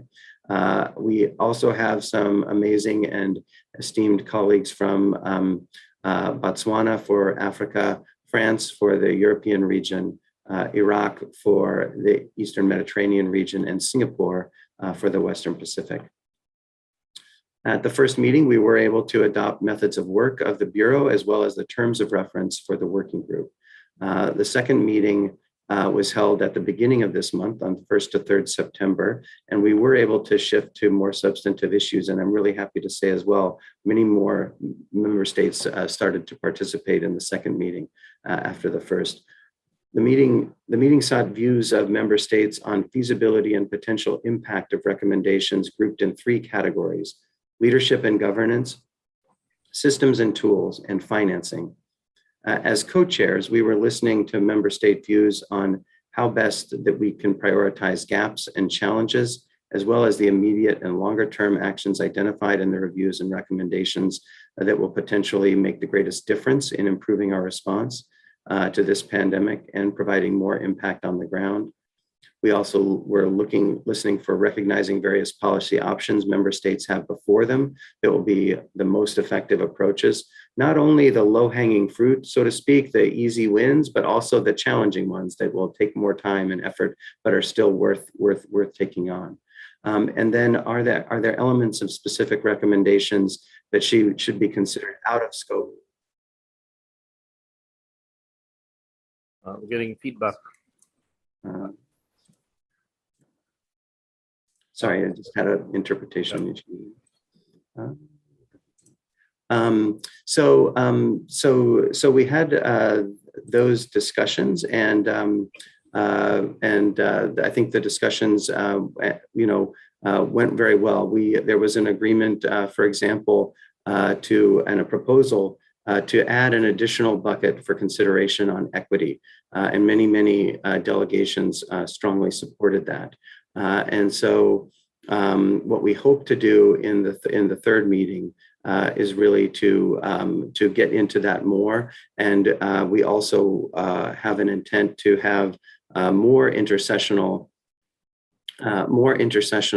work beyond the first intercessional session that's planned for next Friday on the 30th. And we'll be sharing that agenda as soon as we can. I think I'll stop there for the moment, Chair, Mr. President, and hand over to my colleague, co-chair, Ambassador Grata. Please very much welcome your additional thoughts. Thank you. Thank you, Colin, and of course, thank you, Chair, Excellencies, Madam Regional Director, and all distinguished participants. Just to echo what my fellow co-chair has mentioned earlier, that we are, of course, very grateful for the opportunity to update the region as the co-chair of the working group on strengthening WHO preparedness and response to health emergency. I think my colleague, my fellow co-chair Colin has already provided you a very comprehensive overview on the progress that we made during our first and second meeting of the working group. Just to add my personal commitment that we as a co-chair will ensure that we listen to you. I think I'm privileged to join in the middle of your discussion with the, I think, co-chair of the Sustainable Financing, Working Group of Sustainable Financing. And we also have a different conversation with different regional group. And I have to admit that PAHO as a regional group consists more than, I think, more than 30 countries, and as well as other territory are a very active group. Listen the conversation that you have with the sustainable financing. So I'm really hopeful that we will have also similar interaction on the issue of a working group on preparedness. I believe that PAHO member state represent a very strong voice in the global conversation for us to achieve our mandate, as Colin said, and I think the regional the PAHO director Mr. Ugarte said that the mandate is really huge and challenging. But of course, despite the challenge, I think we need to ensure that whatever we're doing as a co-chair, we'll always make sure that we listen to you, the member state from different regions, because it's important to learn from your past practices, to learn from your challenge. So what we are doing within our mandate are going to achieve something that meaningful. And as Colin said, we are of course working to improve access of participation of member state coming from your region. We are working to adjust the working hour of the working group. So hopefully the third working group conducted in October will have more convenient working hours to colleagues from PAHO region. And we will see if the new arrangement of time works well. We see if similar arrangements need to be made to the other country from different region as well, because we need to ensure fairness and equal access to all member states. And of course, the other thing is that we, my personal reflection is from the second and the third meeting that I'm actually, despite the challenge of the mandates, I'm quite hopeful and I'm quite optimistic that we can achieve something from the conversation that we listened during the first and the second working group. Member states are engaging not only in terms of sharing their general or principal position, but also start looking at a different recommendation and work together with us to help us look at the recommendation and try to find those recommendations that we can carry forward within our work in the future.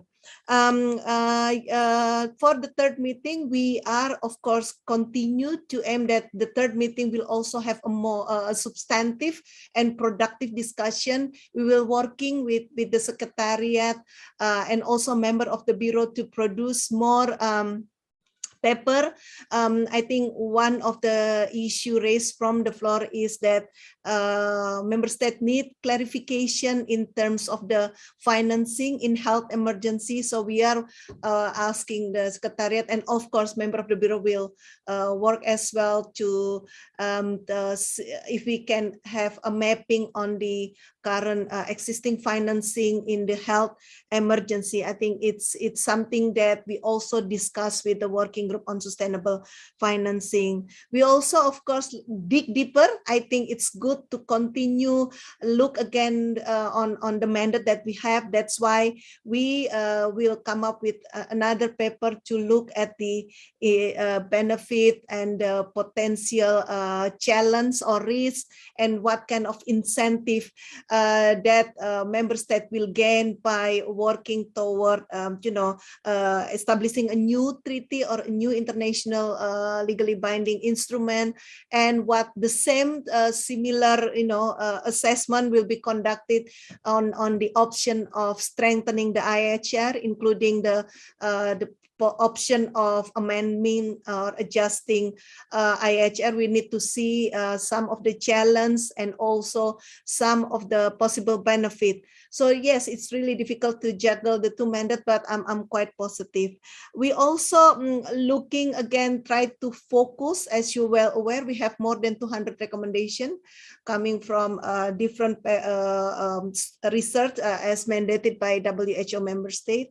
From 200, I think we try working more and more to ensure that we can sort of like what I call reduce and focus the recommendation that that can create, as Colin said, low-hanging fruit, but also which considered by member state as the key priority area, the key issue that need to be addressed by member state if we are going to benefit from the whole process. So again, I'm looking forward to hear from member state, and really would like to listen what best way us as the co-chair can improve your ability to engage, and what kind of facilitation that we as the co-chair can provide to member state of PAHO. I think it's important to ensure the ownership of all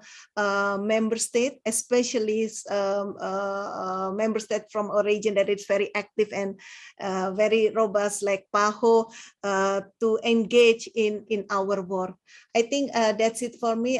Thank you, Chair, for the time. Thank you. Thank you very much for those interventions. Thank you. I will now yield the floor to the plenary to begin discussions and ask members to use the electronic platform to raise their hand, and the moderator to manage this segment of the proceedings. Thank you. Thank you very much, Mr. President. We will proceed to register the requests for the use of the floor for this agenda item. We recognize Chile, followed by the United States.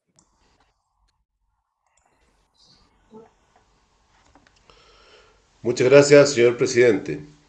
Chile agradece a la OPS la preparación de este informe, así como también el permanente esfuerzo de los equipos de OPS por informarnos a los países y facilitar el diálogo y coordinación de la región.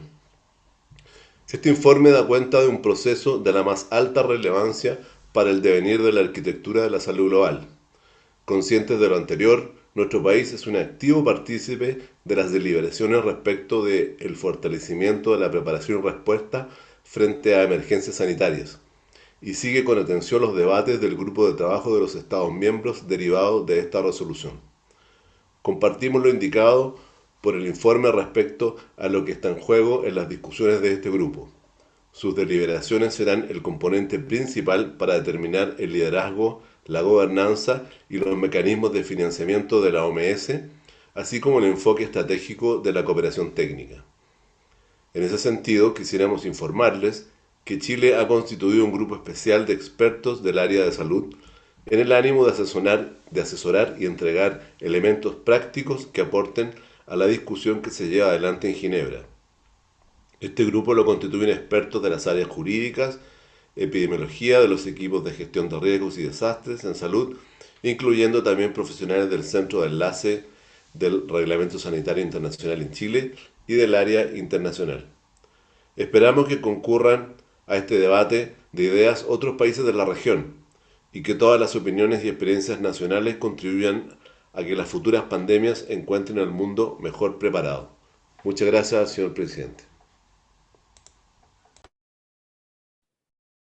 We thank Chile for the intervention. We now recognize the United States, followed by Brazil. Thank you, Mr. Moderator. The United States appreciates the work of the Member State Working Group on strengthening WHO preparedness and response, and has carefully listened to all the Member State interventions and proposals over the last few months. We must determine how best to move forward in the intersessional period to address the areas where we understand there is convergence, as well as to address those areas where we need continued work to address important issues and recommendations.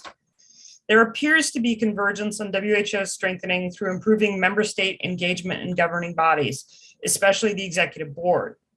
The United States put forward a proposal to establish 2 separate standing committees for the executive board, one on governance and one on health emergencies. It is our understanding that member states agree with the need to strengthen engagement on governance issues. The United States would propose that member states work on building consensus on a governance strengthening proposal that could be considered as early as the October meeting of the WGPR. On the international health regulations, we've heard multiple WHO member states emphasize that we should work to strengthen and reinforce our existing legal mechanisms. We have also noted broad convergence with respect to the fact that states parties must improve both the implementation of and compliance with the IHR. The most recent revision of the IHR in 2005, we've learned a great deal since the last revision of the IHR in 2005, including the imperative of research preparedness and research response to ensure the world has adequate medical countermeasures for outbreak and pandemic response. In addition, scientific advances since 2005 present vastly greater opportunities for global health security. For example, a pathogen gene sequence is enough to create a candidate vaccine, making rapid sequence and sample sharing, not addressed in the IHR, a matter of great urgency in an emerging outbreak.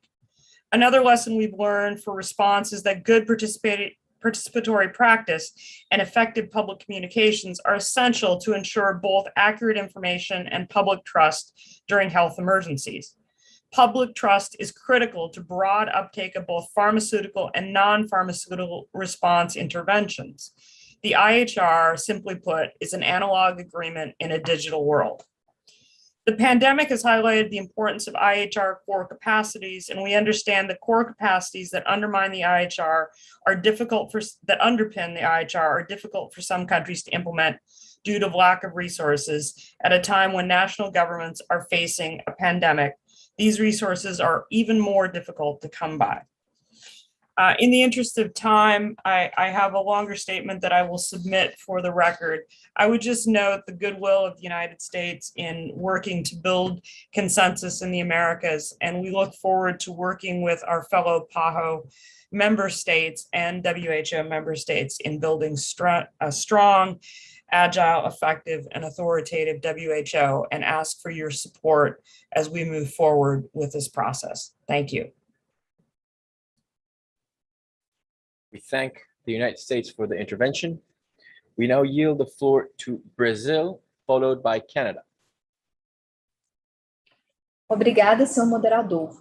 O Brasil agradece ao OPAS pela apresentação do relatório e por todo o apoio em alinhar as discussões para o posicionamento integral da região das Américas, no fortalecimento das capacidades de prontidão e resposta a emergências em saúde da OMS e da OPAS. A emergência de saúde pública de importância internacional decorrente da Covid-19 suscitou questionamentos a respeito do papel coordenador da OMS na resposta à pandemia e no nível de transparência de suas ações. Apoiamos a necessidade de reforçar as capacidades da OMS para atuar como autoridade líder e coordenadora em matéria de saúde global.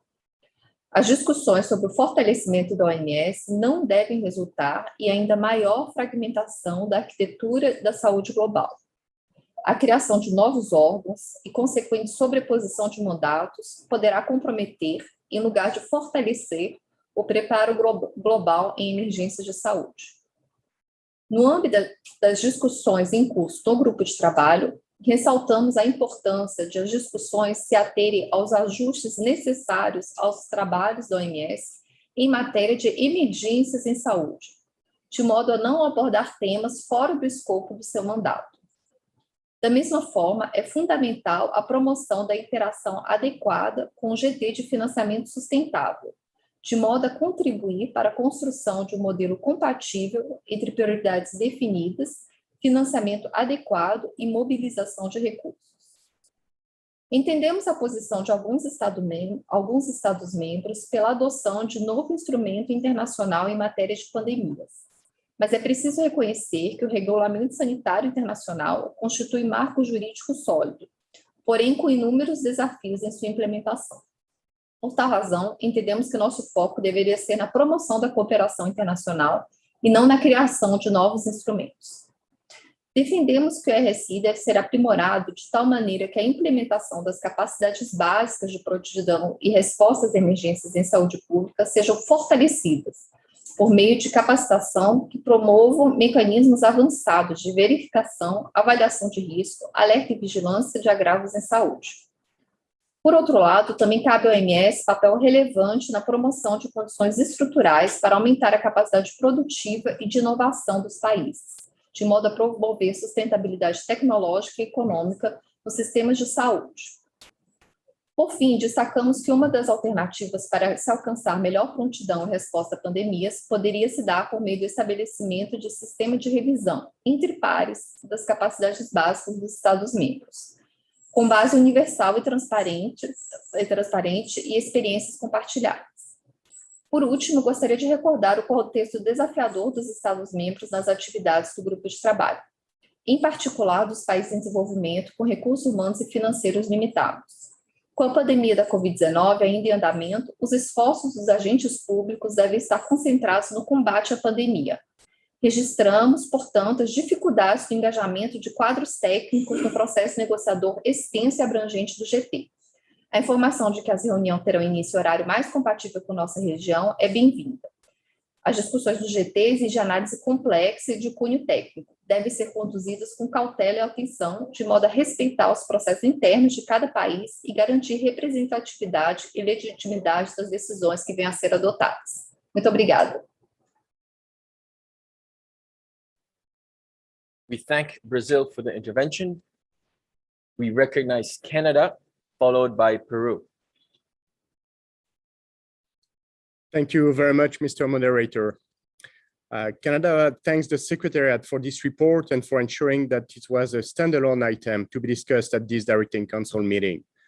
We also like to thank the co-chairs for their presentations and salute them for their work. We also like to appreciate the leadership of the US and the leadership it has taken, especially in the region, but also in Geneva, to ensure that all voices in the region can be heard. This unprecedented time has commanded reflection on the current global health security architecture from all angles, in particular as related to governance and financing issues. We must work together to address key gaps in pandemic preparedness and response to stop a pandemic like this one from ever happening again. Thus, it is critical that the region is actively engaged in deciding what the implications of the current global discussions will be on PAHO and in the Americas, and as noted by Dr. Ugarte, the price of it. In this regard, we applaud PAHO's continued leadership in convening member state information sessions related to the WHO member state working group on strengthening WHO preparedness and response to health emergencies, and we are grateful for the change in the timing of the next meeting. Given the multiple global initiatives and discussions that are taking place and the complexity of reforms needed, identifying certain fundamental principles may help guide our discussions moving forward. Firstly, it will be imperative to promote and ensure complementarity and cohesion to minimize duplication and fragmentation of our initiatives. Secondly, any efforts at reforming the current health security architecture should work to avoid the uneven impacts of future public health emergencies across regions and address the needs of marginalized and vulnerable groups to ensure no one is left behind. Furthermore, Key issues such as accountability and transparency must be strengthened to ensure member states follow through on their international commitments related to pandemic preparedness and response and global health security. We are pleased to note that regional directors have been invited to the working group to present their views on how to strengthen WHO's preparedness and response capacity for health emergencies. We encourage the director to use this opportunity to share the PAHO perspective on how current roles and responsibilities at different levels of the organization impact preparedness and response, how COVID-19 recommendations could be translated for implementation in the region, and what type of changes experienced in the region could be addressed through a potential new international instrument. Canada recognizes the unique expertise and value that PAHO brings with regards to emergency preparedness and response, and we urge the organization to continue engaging in these global discussions to ensure that our regional perspective is considered. Thank you very much. We thank Canada for the intervention. We now recognize Peru, followed by the United Kingdom. Muchas gracias, señor moderador. Agradecemos la presentación del informe sobre el fortalecimiento de la preparación y respuesta de la OPS y la OMS frente a las emergencias sanitarias. En esta pandemia hemos sido testigos que las capacidades desarrolladas en mayor o menor medida por los diferentes estados no han sido suficientes para responder a la COVID-19. Se hace necesario promover un liderazgo sólido a nivel de las máximas autoridades de los estados para coordinar y empoderarse de todos los aspectos de la respuesta a la pandemia. Incidir en el financiamiento sostenido y predecible para la preparación y respuesta ante emergencias sanitarias, incluso con cargo a los presupuestos nacionales para garantizar que el mundo esté preparado y pueda responder a la próxima pandemia. Es necesario que desde la OMS se promueva un liderazgo sólido a nivel de las máximas autoridades de los estados para coordinar y empoderarse de todos los aspectos de la respuesta a la pandemia de la COVID-19 de una manera colaborativa, transparente y responsable, promoviendo la cooperación y el apoyo entre países y socios estratégicos, especialmente para los países de ingresos bajos y medianos, que buscan cubrir las brechas de las capacidades básicas. La Organización Mundial de la Salud también podría analizar cómo las organizaciones internacionales y las instituciones financieras internacionales pueden apoyar mejor el desarrollo de capacidades, proporcionando e impulsando fondos para planes nacionales y experiencia técnica, y cómo los países pueden apoyarse entre sí, incluido el autofinanciamiento. De otro lado, la pandemia ha evidenciado que el sistema de gobernanza sanitaria mundial, lejos de concretarse en una red coordinada de países colaboradores que trabajen para lograr la prevención y el control de la pandemia, se ha visto reflejada en grupos de países o países individuales trabajando para sí mismos. Se espera que los Estados miembros de la OPS, al potenciar al máximo los beneficios de la labor del grupo de trabajo, configuren sus perspectivas y centren sus prioridades sobre la base de las consultas y la coordinación en todos los sectores gubernamentales pertinentes. En este proceso deberán considerarse las diversas iniciativas en curso a nivel internacional que guardan relación con el alcance de la labor del grupo de trabajo para asegurar su complementariedad. Muchas gracias. We thank Peru for the intervention. We now recognize the United Kingdom, followed by Cuba. Thank you, Mr. Moderator. COVID-19 has demonstrated the need to accelerate the strengthening of the global health architecture and the mechanisms that member states have to prepare and respond to health emergencies. The UK is pleased, therefore, to hear the views of member states here today and during the WHO strengthening working groups in Geneva, which gives us an opportunity to discuss and develop concrete changes that can change how we approach pandemics together. Through these processes, the UK would like to see an agreement on the mandate, governance and accountability of WHO, strengthening of systems and tools already in place, including increased compliance with the IHRs, and lastly, the development of new mechanisms as recommended by multiple reviews, including a mandatory periodic review, strengthened surveillance, which takes a fully One Health approach and utilizes genomics, a more effective and faster early warning system, and deployment of expertise to tackle and assess outbreaks when they arise. The UK also supports the introduction of a pandemic treaty as part of this broader package of initiatives to catalyze global cooperation, solidarity, and action. A treaty will complement and not hinder existing instruments and governance processes or any future amendments or improvements to them. This includes IHR, which should remain an instrumental framework in our approach to preparedness and response. A treaty is an opportunity to reinvigorate existing obligations through heads of states reaffirming their commitment to them. This proposed treaty or international instrument would also be able to take a fully multi-sectoral and One Health approach, and through a monitoring and accountability mechanism such as a conference of the parties, will ensure health emergencies remains on the political agenda. Thank you.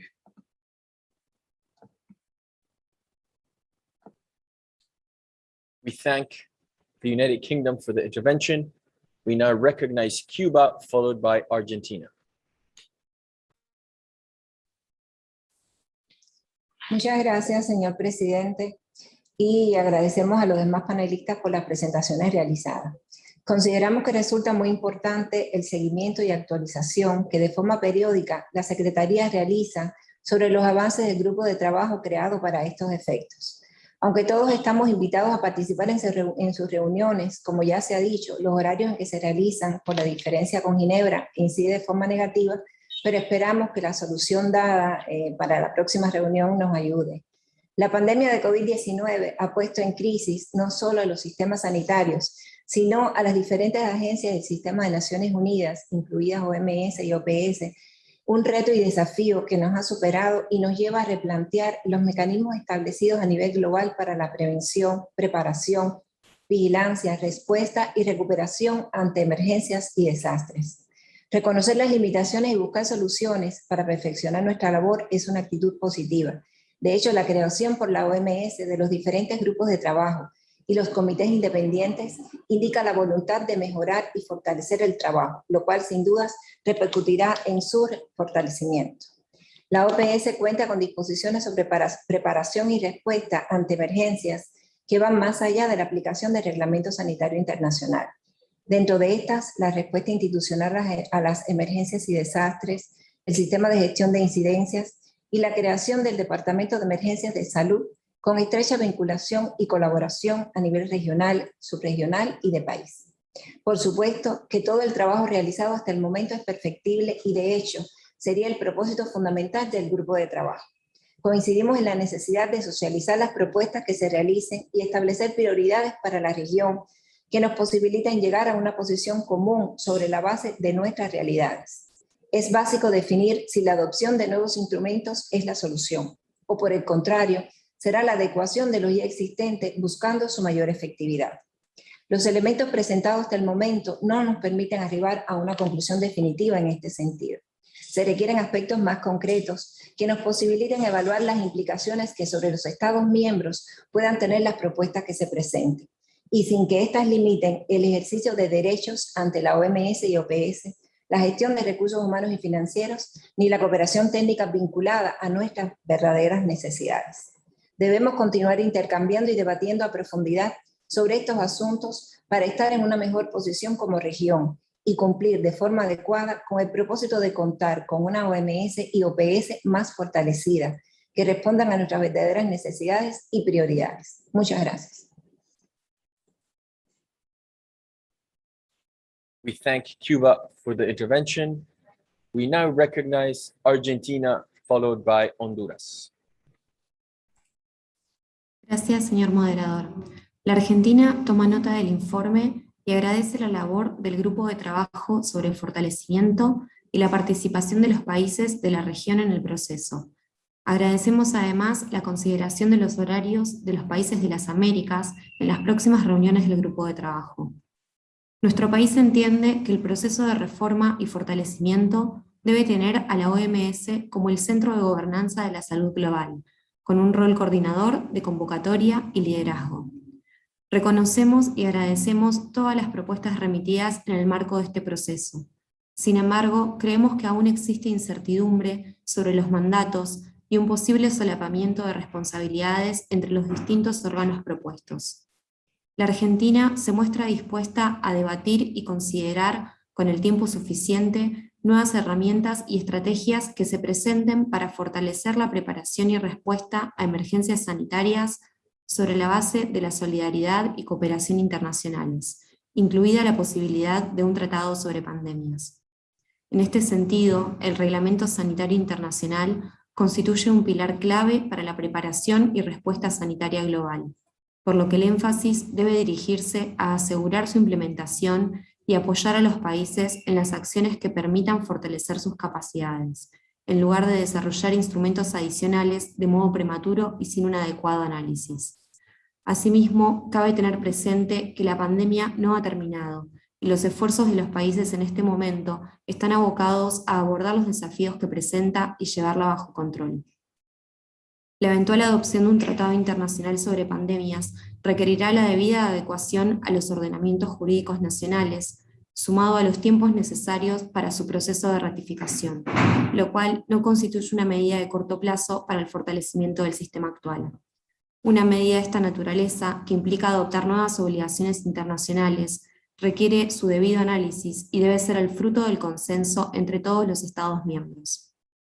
Finalmente, destacamos que nuestro país ha completado una priorización preliminar de las recomendaciones en español de los 3 comités que ponemos a disposición de los países de la región que así lo necesiten. Muchas gracias. Agradecemos a Argentina por su intervención. Damos la palabra a la delegación de Honduras, seguidos de México. Señor presidente, distinguidos delegados, Honduras está de acuerdo con la posición de este documento, ya que reconocemos que como país somos sumamente vulnerables en relación a la ocurrencia de eventos naturales provocados o causados por el hombre, eventos biológicos y químicos, radiológicos y otros riesgos.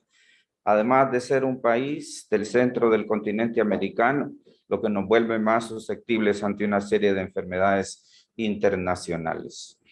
Es oportuno mencionar la situación vivida en noviembre del 2020, donde nos encontrábamos en situación difícil por la pandemia de la COVID-19 y se presentaron 2 eventos ciclónicos, el huracán ETA y la tormenta tropical Iota, en una misma semana, provocando inundaciones, deslizamientos, daños a la infraestructura de carreteras, puentes y pérdida de vidas humanas en una intensificación de los efectos del cambio del clima. Es por lo anterior que solicitamos ante el Honorable Consejo Directivo de la Organización Mundial de la Organización Panamericana de la Salud que se pronuncie y acepte y que ante la Asamblea de la Organización Mundial de la Salud se fortalezca la preparación y respuesta de la Organización Panamericana de la Salud y la OMS frente a las emergencias sanitarias para ayudar a fortalecer y mejorar de esta manera la capacidad de preparación y respuesta ante las pandemias con los países miembros. Honduras reconoce y valora el esfuerzo de la Organización Panamericana de la Salud y por este medio agradece en la persona de su directora, Carissa Etienne, y la representación en Honduras de la doctora Piedad Huerta Arneros por todo el esfuerzo y acompañamiento a lo largo de estas difíciles situaciones de emergencia. Asimismo, Honduras se compromete a continuar con los buenos esfuerzos en el tema de preparación y respuesta ante las emergencias sanitarias, haciéndonos acompañar del respectivo enlace regional de la Organización Panamericana de la Salud y de esta manera continuar mejorando las condiciones de este proceso para que se cuente con las condiciones necesarias para el desarrollo del mismo. Honduras solicita al Consejo Directivo que se considere el presente informe que ha sido presentado. Muchas gracias. We thank Honduras for the intervention, and we now yield the floor to Mexico.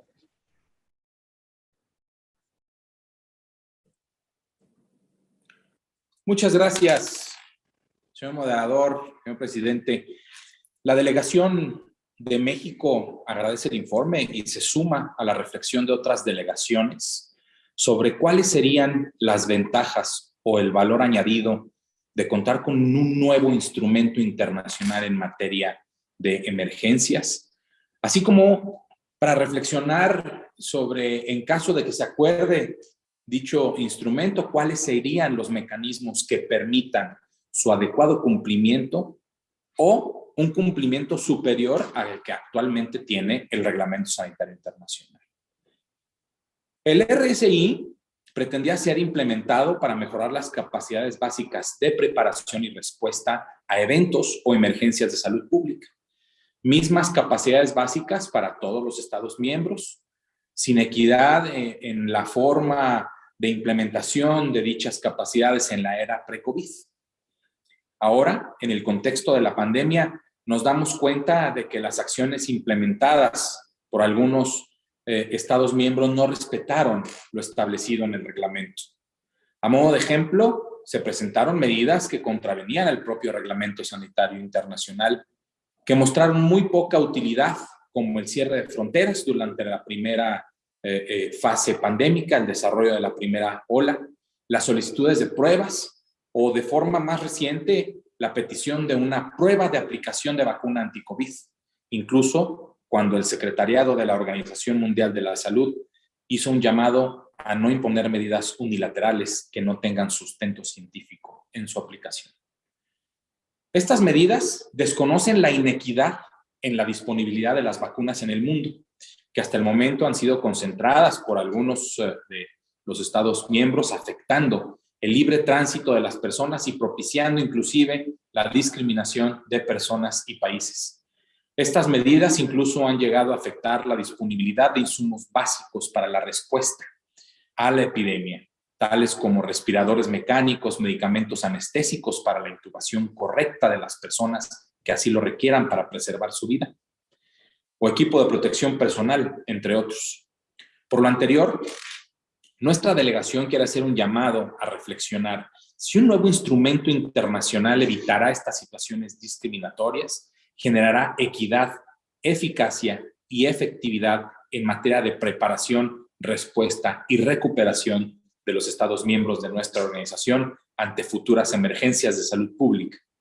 Si no es así, entonces estaremos generando un nuevo instrumento de poca utilidad a nivel global que perpetuará la falta de solidaridad, equidad, eficiencia y eficacia, engrosando la burocracia con limitados alcances para hacer frente a las imperativas necesidades de una pandemia, que una pandemia genera, como ha sucedido inclusive con el mecanismo COVAX. Reiteramos la plena disposición de nuestra delegación, de nuestro país, para continuar con el diálogo entre todos los Estados miembros que conformamos la organización, a la luz de estas reflexiones, para avanzar hacia una respuesta adecuada a las necesidades tanto nacionales como globales, para hacer frente de manera adecuada a futuras emergencias de salud pública. Muchas gracias. We thank Mexico for the intervention, and we see no additional requests for the floor at this time. Mr. President, we go back to you. Thank you very much, and thank you for the interventions that were made by delegates. I am going to now yield the floor for responses, starting with, of course, Ambassador Huertantes, Mr. Matif, and Dr. Urgante, not necessarily in that order, or all three, but you decide amongst yourselves who will respond. Mr. President, I will be happy to respond, Okay, but of course, go ahead. Thank you so much. Thank you so much. Now, I just would like to thank Member State for your very interesting comment. I do not hear a very direct question, but I do think there is some element raised by the Member State that I think it's appropriate for me to respond within my mandate as a co-chair. And I understand, agree, and this is something that has already been raised during the conversation, that the way we are conducting our work should not only focus on the objective, but also focus on the current problem experiencing by member state, what kind of measure resources they needed at the moment. So our exercise in the working groups will be able to respond whether the short-term issues that challenge that faced by member state, also the long term. So now based on that exercise, then we can have the option whether we are going to work on the existing mechanism or we are thinking having a more creating a new framework or new legally binding instrument. Now from the floor, I listen from different member states that the issue access of countermeasure it's one of the issue that raised from time to time, and of course how they can build their core capacity in terms of strengthening the implementation of IHR. The other issue that raised by member state is the issue of accountability and transparency, the issue of financing. So there is a different issue, and for us, I think as co-chair, we need to guide member state and giving them different kind of option how they're going to respond to these challenges. Now, for example, the issue of access to countermeasure, I think one of the, I also understand that individual country and also WHO at the moment is currently working very hard to overcome the pandemic. But while we are working to overcome the pandemic, please do not forget there is a lot of lesson learned. When we talk about the issue of access countermeasure, I think the obvious example is how member states working together to create different kind of initiative and various mechanism. I think the most obvious example is the Act A, the accelerate Act A, including the COVAX facility, the pillar for vaccine. So this is a new kind of instrument, a very ad hoc mechanism, but in a way, it's also an answer by member states how they are trying to complement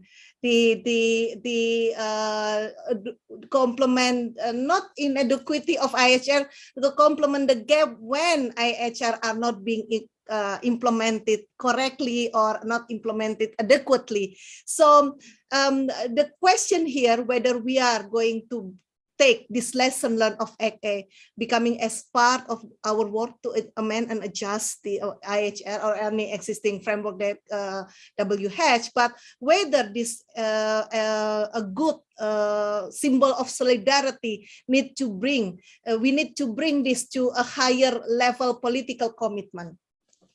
The other issue is on accountability and transparency, for example. This is also another issue. I was hear from different conversation with a lot of member states whether to ensure accountability and transparency we do just simply implement IHR or other existing framework. There's an idea of having a peer review, whether a peer review that conducted on certain period of time can able to answer in the situation of pandemic and create accountability or transparency during the time of need. But whether we need to have a more highest level political commitment to ensure that each individual country are accountable, each individual country has create a mechanism to ensure transparency within their own national system and to their regional neighboring country and also to the global community. So this kind of choices, it will depend again on the member state how you are going to carry this format. But what we do, I think the reality is even if we take the measure of amendment of adjusting IHR or creating a new instrument, there is a certain level of negotiation should take place. So that's also the reality. So it's not something that we can avoid it. So I think as a co-chair, I need to lay everything on the table that this is our challenge. We cannot simply, just say that we cannot negotiate. If we want to achieve something, we do have to negotiate and try to find our way, whether this among these two or maybe three different options that we have. Thank you. Yeah, thank you. Thank you, Ambassador, and thank you, Mr. President. Just briefly, Ciro, and then to turn to you. I really want to also just thank everyone, all of the delegates for their interventions and for the clear messages that you have provided. and I agree very much with my co-chair in terms of key takeaways for us. We will continue just to commit that we will continue to work, and we hear you loud and clear that everybody is at the same time as you're trying to negotiate the new global health architecture that we all want to be a part of and that we all need. You're also responding to the pandemic in your own countries. And so we will continue to try and think creatively and actually work with PAHO Secretariat as well as with WHO Secretariat in Geneva to think of as many creative ways as possible to get your views and to take them into account as we move forward.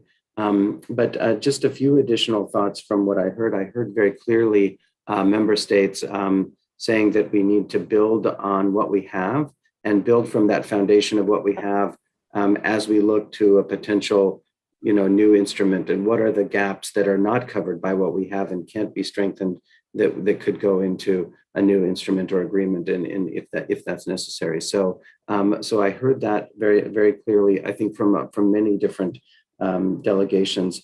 I also want to appreciate, I think it was Argentina's point around the uncertainty and ambiguity on roles and mandates. And believe me, we share that and we feel that all the time. And this is why we keep asking, and we did ask today again, if as you're preparing for the third working group meeting, if you can be sharp and clear with us and with your fellow member state colleagues in terms of what you think is in the scope of this negotiation and what should be in this negotiation and what should be out and maybe handled elsewhere by other institutions and other parts of the UN system or the global health architecture, it would be very helpful to clear. We need to be ambitious and urgent, but also have a set of, have some parameters around what we're trying to do as well.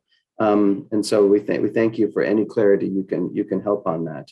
And I do think in terms of the medical countermeasures, just a personal aspirational hope.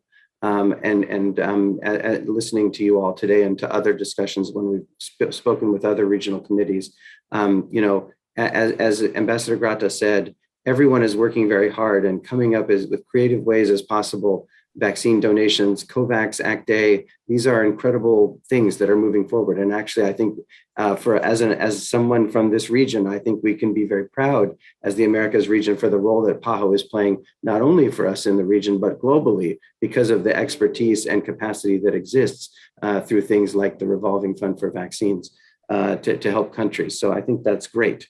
But the system is not, the future system, I hope, will not be dependent on donations and one or a few countries coming through. It'll be a system that actually is useful and supportive of all of us, and that from the beginning, that equitable access will be something that is just a part of the system itself. So that's the aspiration and the hope.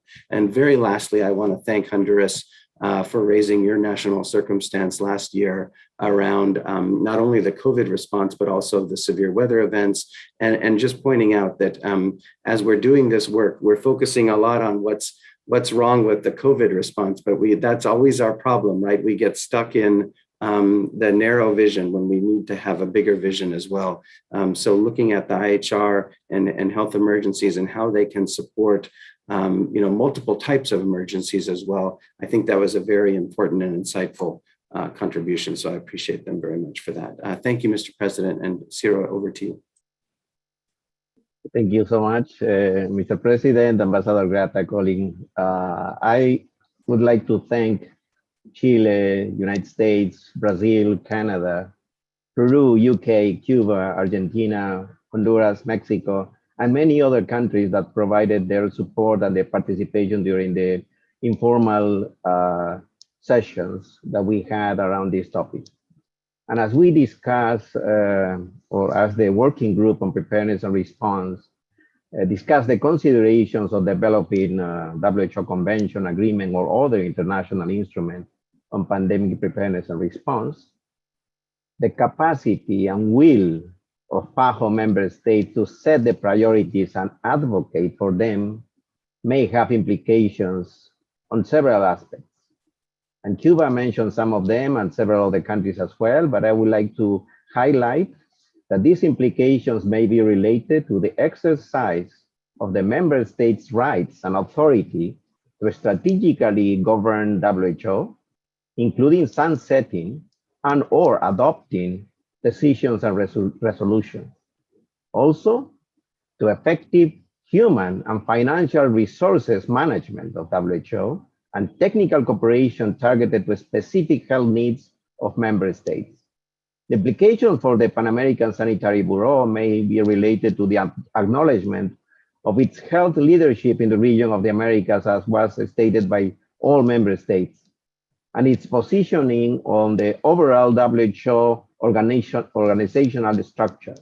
Its own organizational structure was mentioned also by several member states on the incident management team that is responding to the COVID-19 pandemic, including all the entities around PAHO, the human and financial resources that is needed, and the delivery of technical cooperation to member states that is appropriate to their needs, including building resilient health systems as the resolution that was approved at this Directing Council, and the effective and agile systems to mitigate, prepare for, and respond to health emergencies.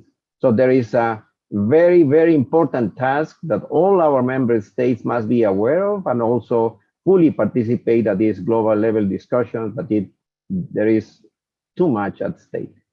Thank you so much. Thank you very much for the comments that were made earlier. And I will now ask Madam Director for her comments. Thank you. Thank you, Mr. President, and let me thank our member states for the interventions on this agenda item.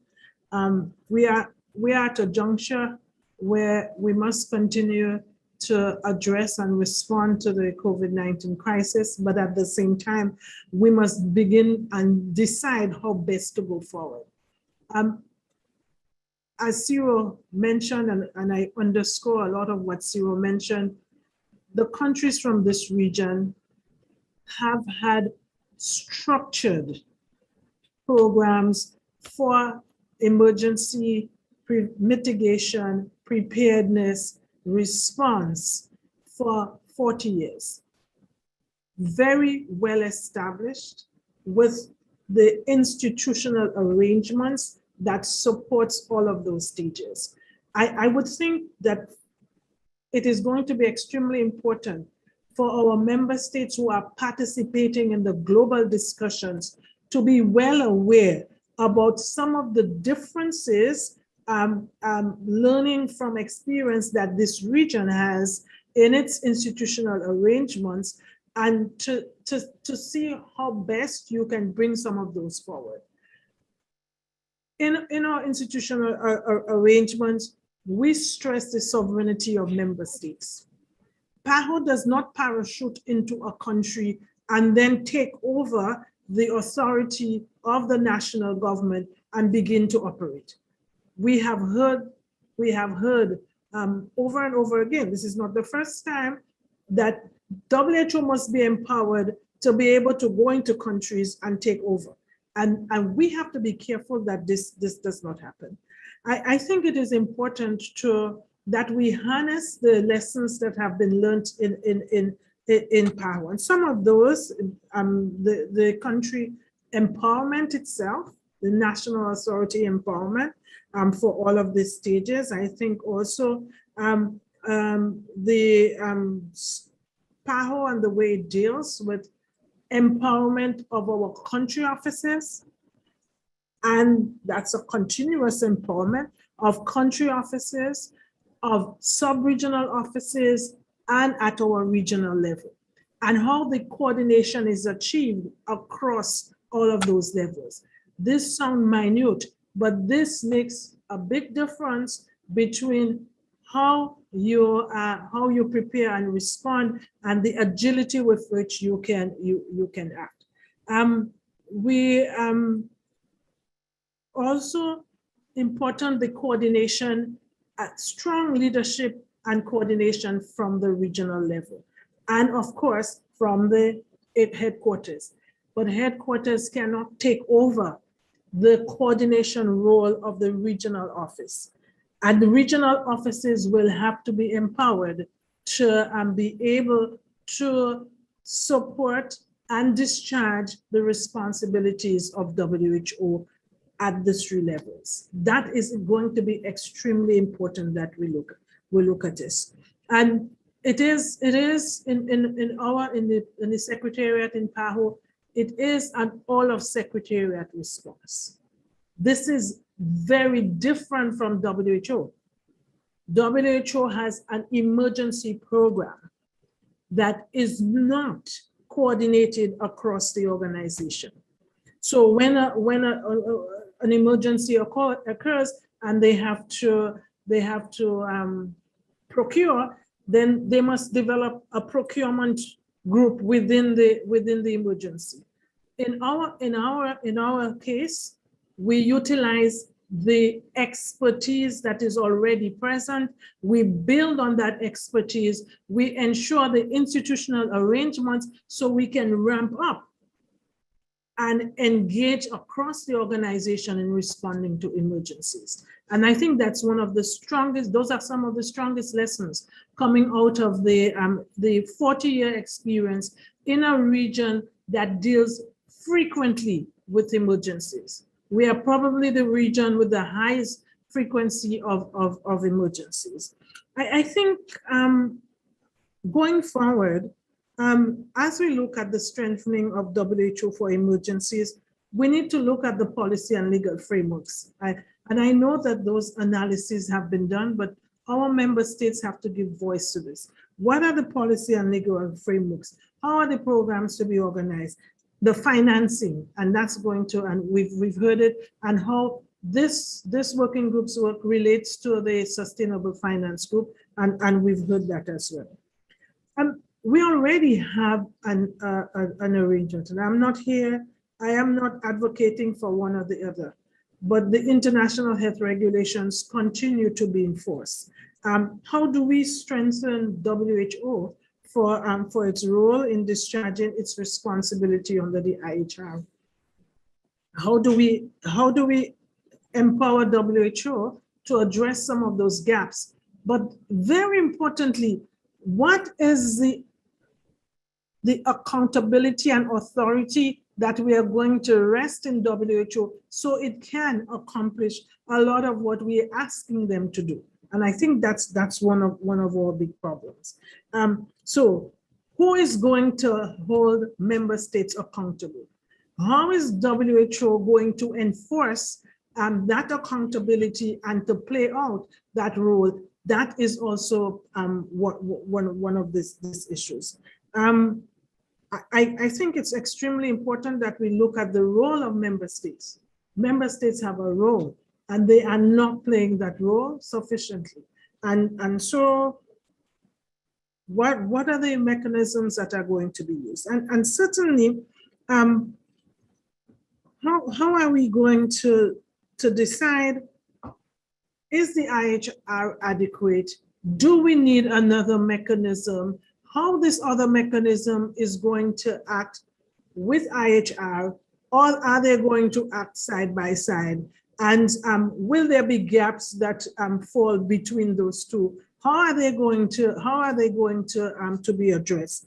But very importantly, empowerment of countries and empowerment of WHO, whatever functions and that you ask WHO to carry out, we must have the authority to do it. Without that authority, some of it cannot be done. And so, I mean, what are those global systems that we are going to put into consideration that are enforceable?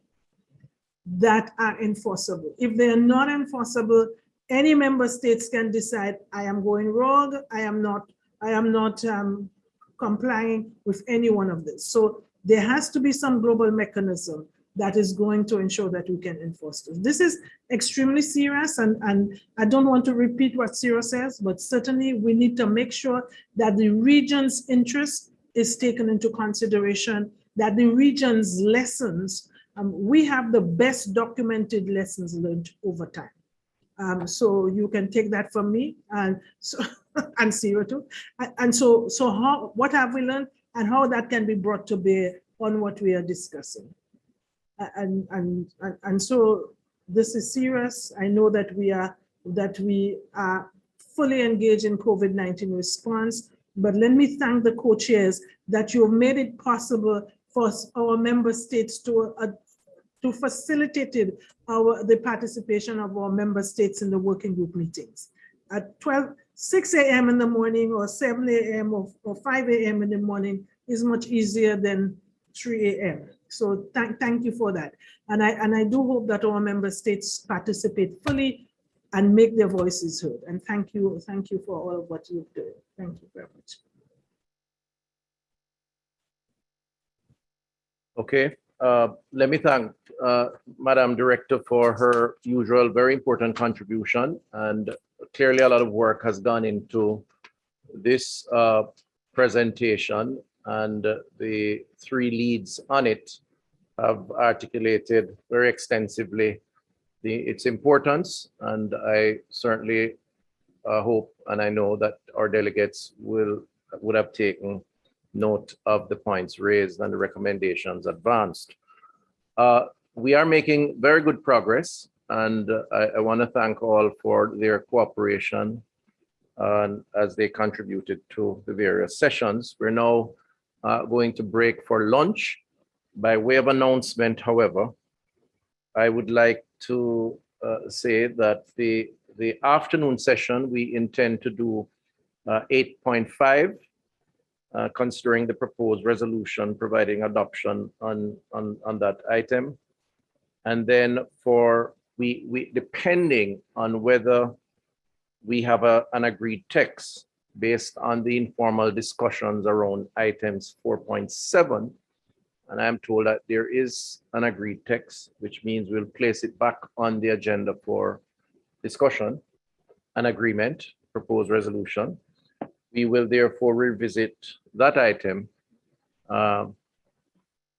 If we can get an agreement, an approved resolution around 4.7 this afternoon, then we would move to items 9 and 10.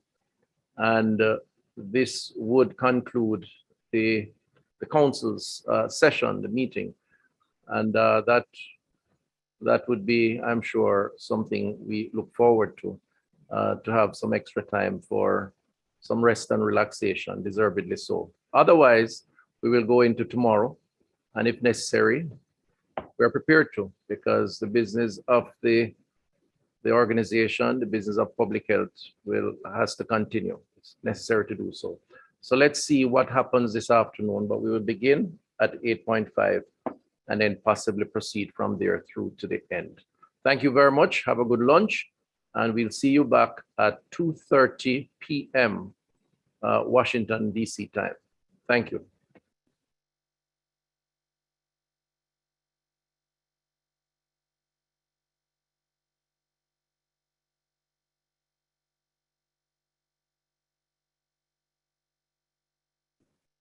Just one final comment. The agreed text coming out of the informal session should be circulated within the next half an hour.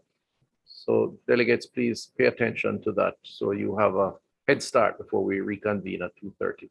Thank you very much.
Americas have been hit hard by COVID-19. In March 2021, after intense preparations, countries were ready to introduce COVID-19 vaccines with the help of PAHO.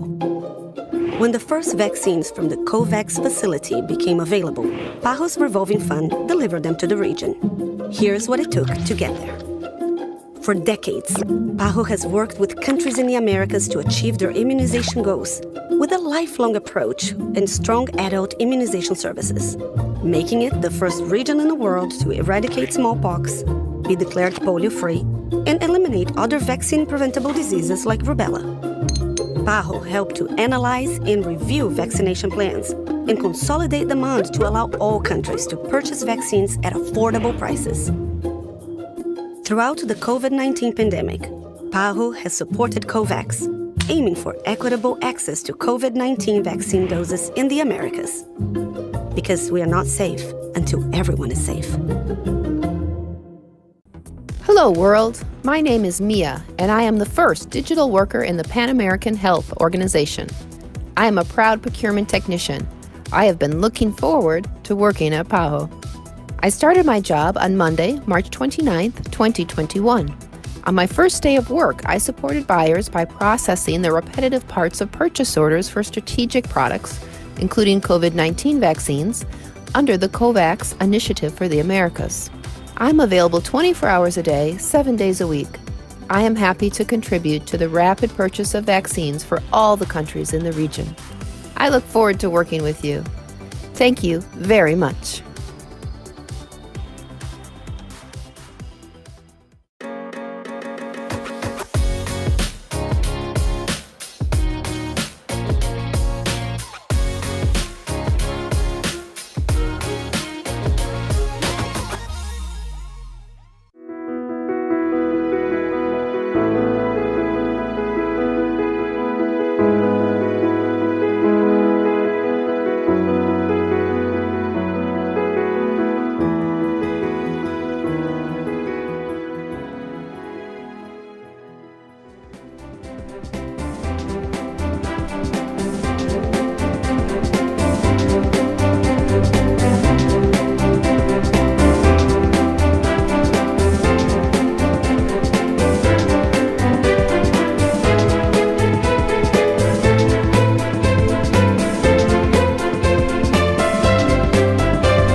Bonjour, je m'appelle Max.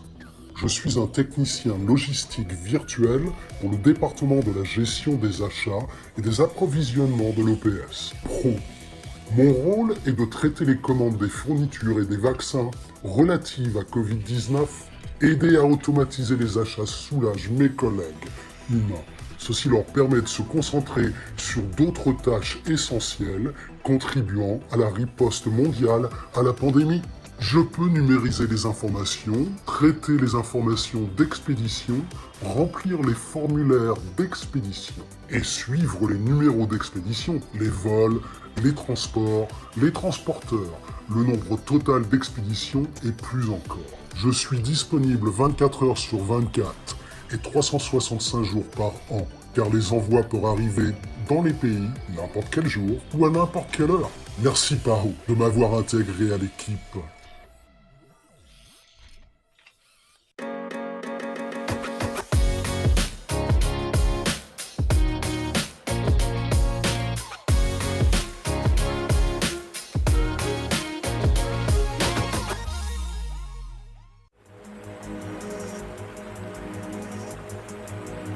I am. We are. All of us. Together. This is who we are. Our humanity. The hopes we share. The struggles we face. The stories that define us. Individually, collectively, universally.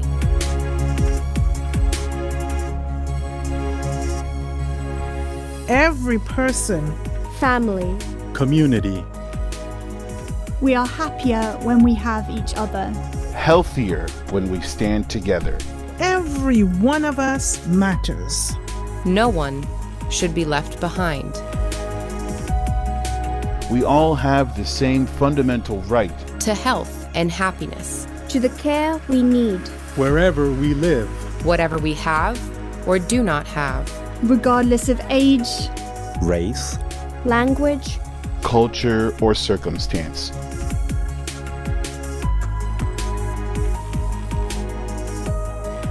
This is our mission.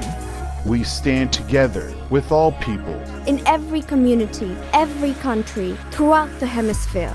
Because we are healthier. Together.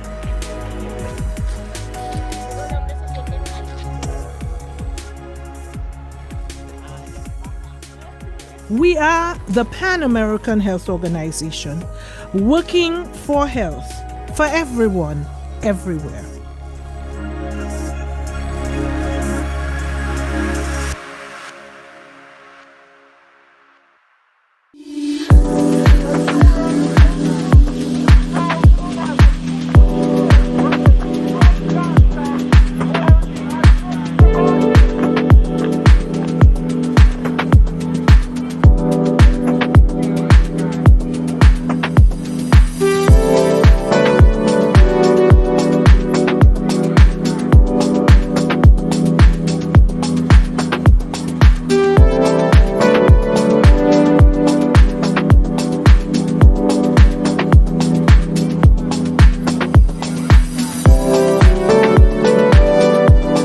Bonjour, je m'appelle Mia et je suis la première travailleuse numérique de l'Organisation panaméricaine de la santé. Je suis technicienne en achat et lors de mon premier jour de travail, j'ai accompagné les acheteurs en traitant les parties répétitives des commandes d'achat de produits stratégiques, dont les vaccins Covid-19, dans le cadre de l'initiative COVAX pour les Amériques. Je travaille 24 heures sur 24, 7 jours sur 7. Je suis heureuse de travailler à l'OPS car je contribue à l'achat rapide et efficace de vaccins pour tous les pays de la région. Merci beaucoup de m'avoir reçu et de me permettre de travailler avec vous.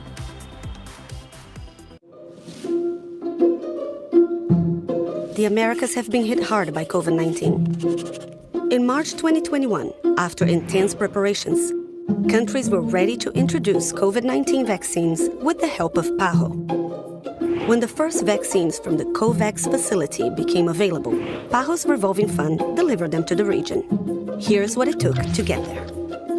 For decades, PAHO has worked with countries in the Americas to achieve their immunization goals with a lifelong approach and strong adult immunization services, making it the first region in the world to eradicate smallpox, be declared polio-free, and eliminate other vaccine-preventable diseases like rubella.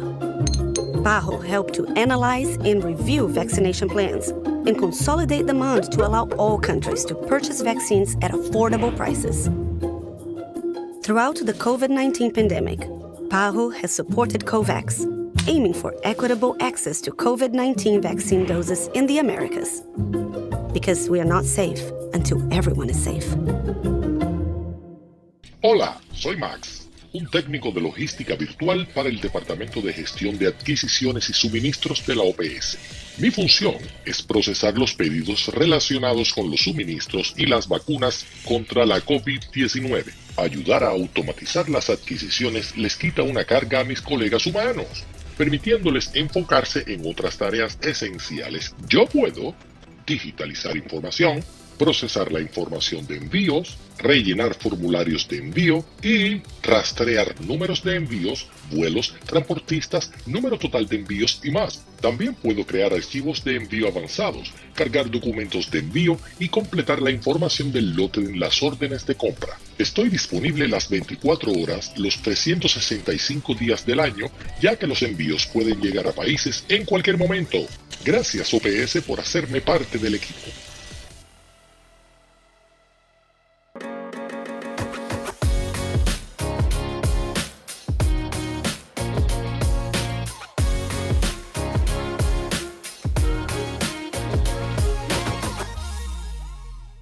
Olá, mundo!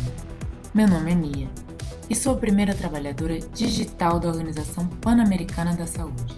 Eu sou uma técnica de compras e no meu primeiro dia de trabalho apoiei os compradores processando as partes repetitivas dos pedidos de compra de produtos estratégicos, incluindo vacinas Covid-19 sob a iniciativa COVAX para as Américas. Trabalho 24 horas por dia, 7 dias por semana. Estou feliz por trabalhar na OPAS, pois contribuo para a compra rápida e eficaz de vacinas para todos os países da região.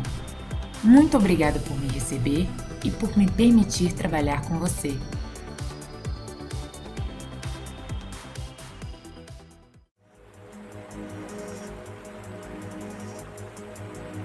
I am. We are. All of us. Together. This is who we are. Our humanity. The hopes we share. The struggles we face. The stories that define us. Individually, collectively, universally.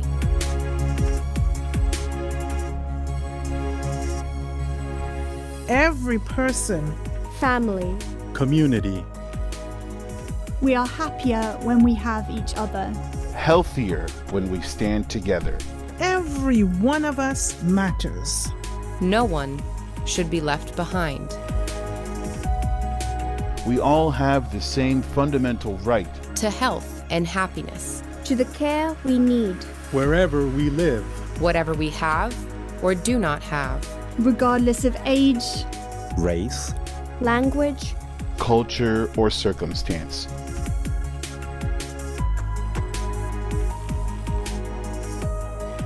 This is our mission. We stand together with all people. In every community, every country, throughout the hemisphere. Because we are healthier. Together.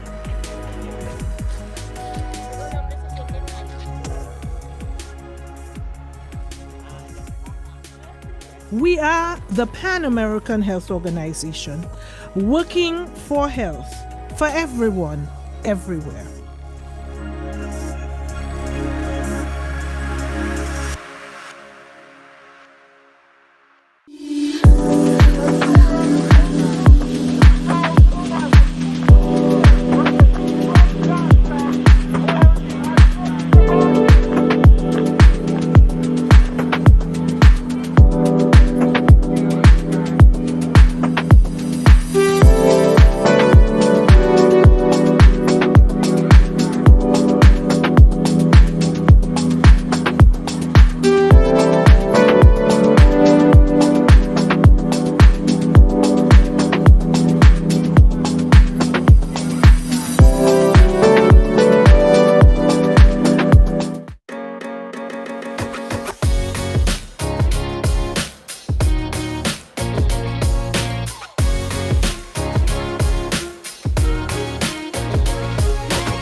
I am Max, a virtual logistics technician for PAHO's Procurement and Supply Management Department, PRO.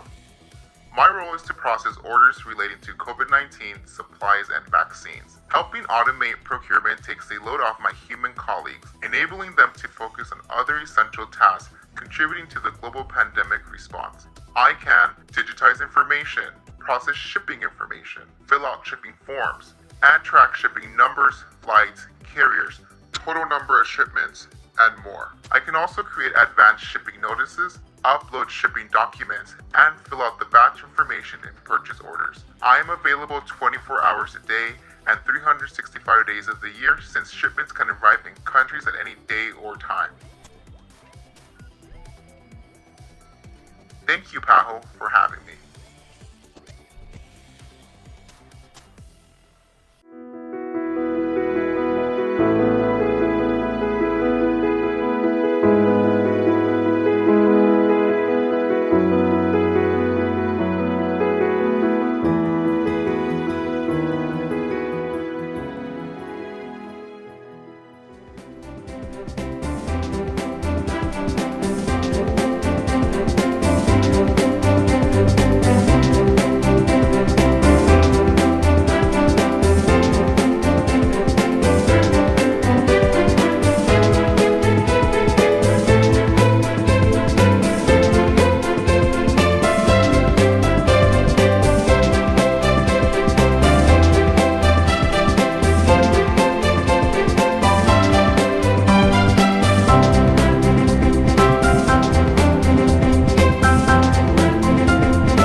Hola mundo, mi nombre es Mía y soy la primera trabajadora digital de la Organización Panamericana de la Salud.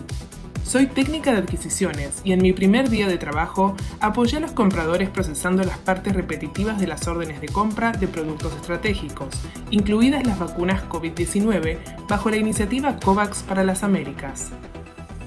Trabajo las 24 horas del día, los 7 días de la semana.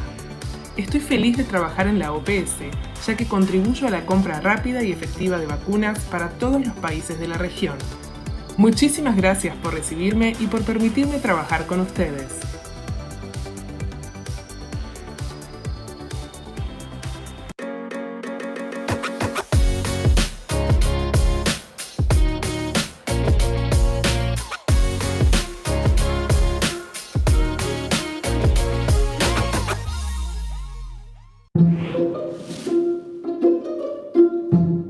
the Americas have been hit hard by COVID-19. In March 2021, after intense preparations, countries were ready to introduce COVID-19 vaccines with the help of PAHO. When the first vaccines from the COVAX facility became available, PAHO's revolving fund delivered them to the region. Here's what it took to get there. For decades, PAHO has worked with countries in the Americas to achieve their immunization goals with a lifelong approach and strong adult immunization services, making it the first region in the world to eradicate smallpox, be declared polio-free, and eliminate other vaccine-preventable diseases like rubella. PAHO helped to analyze and review vaccination plans and consolidate demand to allow all countries to purchase vaccines at affordable prices. Throughout the COVID-19 pandemic, PAHO has supported COVAX, aiming for equitable access to COVID-19 vaccine doses in the Americas. Because we are not safe until everyone is safe.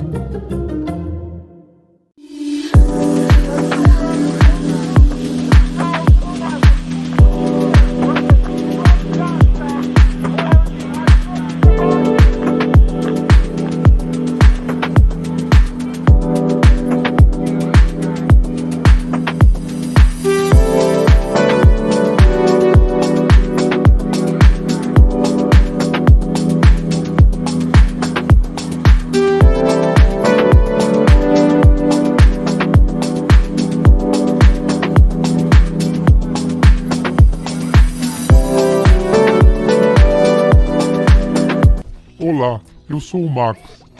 Eu sou um técnico de logística virtual para o departamento de compras da OPAS. Minha função é processar os pedidos relacionados a suprimentos e vacinas no combate à Covid-19. Ajudar na automatização das aquisições para a OPAS tira uma grande carga de tarefas dos meus colegas humanos. Eu posso digitalizar informações, processar informações de envio, preencher formulários de envio e rastrear números de remessa, voos, transportadoras, número total de remessas e muito mais. Eu também posso criar notificações prévias de remessa, fazer o carregamento de dados sobre os documentos de uma remessa e preencher com informações necessárias para efetuar pedidos e compras. Obrigado, OPAS, por me receber.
Claro, y ahí es ideal saber si es para simplemente agregar un sitio a la licencia.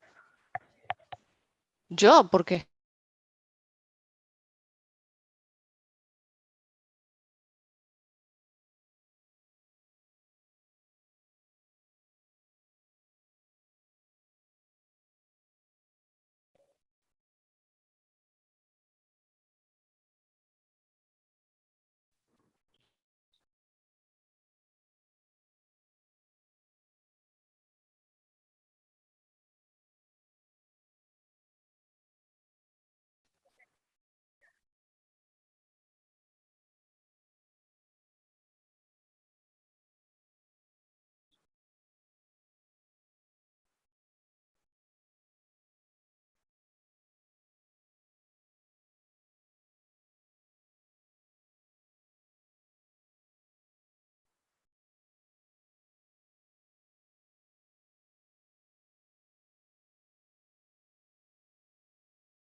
Very good afternoon to all.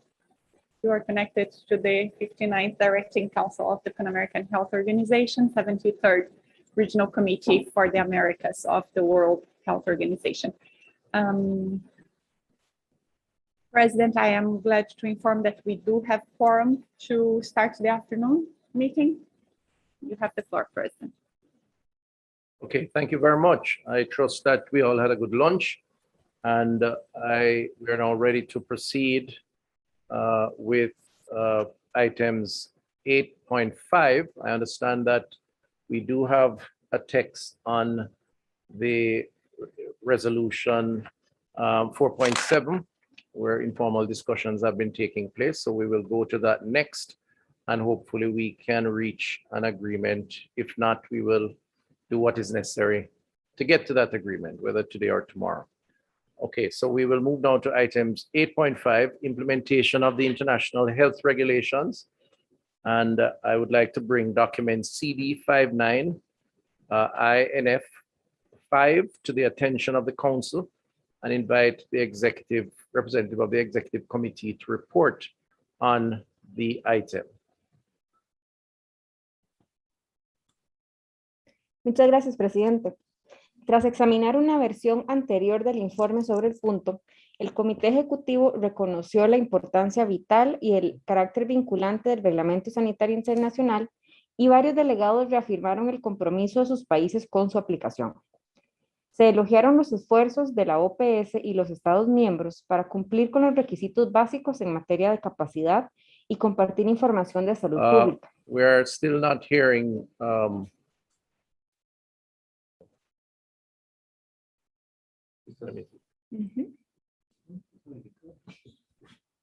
Señor presidente, ¿me escucha? Yeah, great. Yeah, hearing now. Ok. ¿Desea que inicie con la intervención o retomo donde dejé?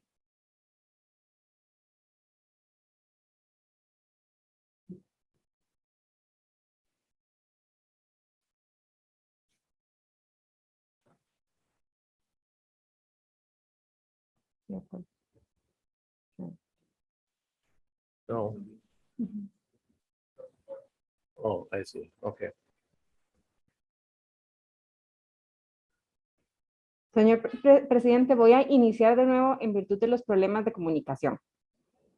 Sobre el punto 8.5, tras examinar una versión anterior del informe sobre este punto, el Comité Ejecutivo reconoció la importancia vital y el carácter vinculante del Reglamento Sanitario Internacional y varios delegados reafirmaron el compromiso de sus países con su aplicación.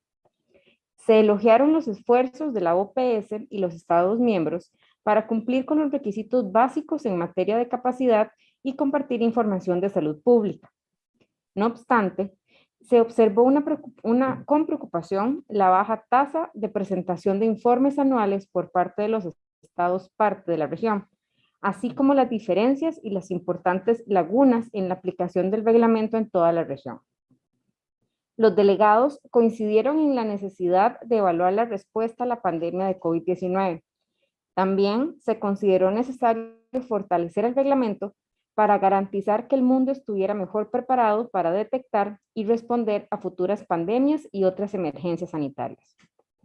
Se subrayó que la adopción de un posible convenio, acuerdo u otro instrumento internacional de la OMS sobre preparación y respuesta ante pandemias no debía dar lugar a ningún retroceso en los avances ya logrados en la aplicación del Reglamento Sanitario Internacional. Se propusieron varias medidas concretas para mejorar la aplicación y el cumplimiento del reglamento, entre ellas, medidas para asegurar el acceso mundial más equitativo a los medicamentos y las vacunas, y políticas para ayudar a los grupos vulnerables durante esos eventos. También se recomendó aumentar la utilización de los instrumentos existentes, como los análisis posteriores a la acción, los ejercicios de simulación y los ejercicios de evaluación externa conjunta entre pares. Señor presidente, muchísimas gracias. De esta manera concluyo mi informe para este punto.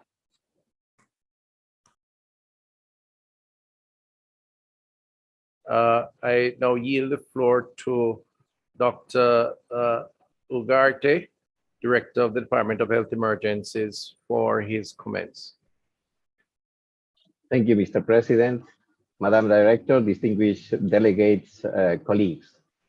The document CD 59 INF 5 reports on the application, implementation, and compliance with the international health regulations and approximately covers the 12 months period from July 2020 to June 2021.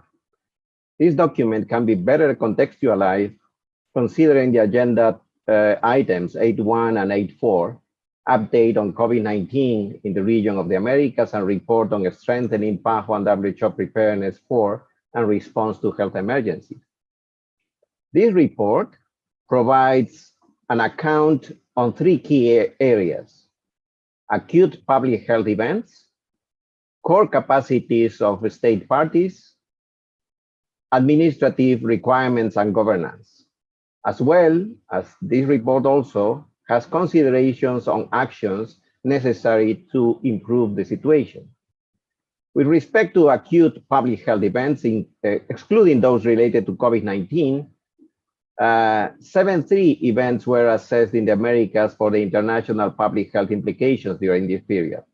70% of these events were reported initially by national authorities, and 30% were reported or identified from other sources.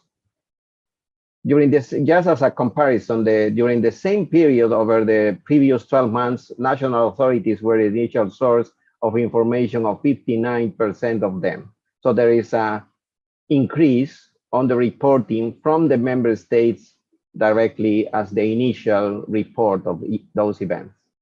The verification was also requested and obtained for 8 of the 12 events identified through other sources, and the median interval of response was 1.5 days.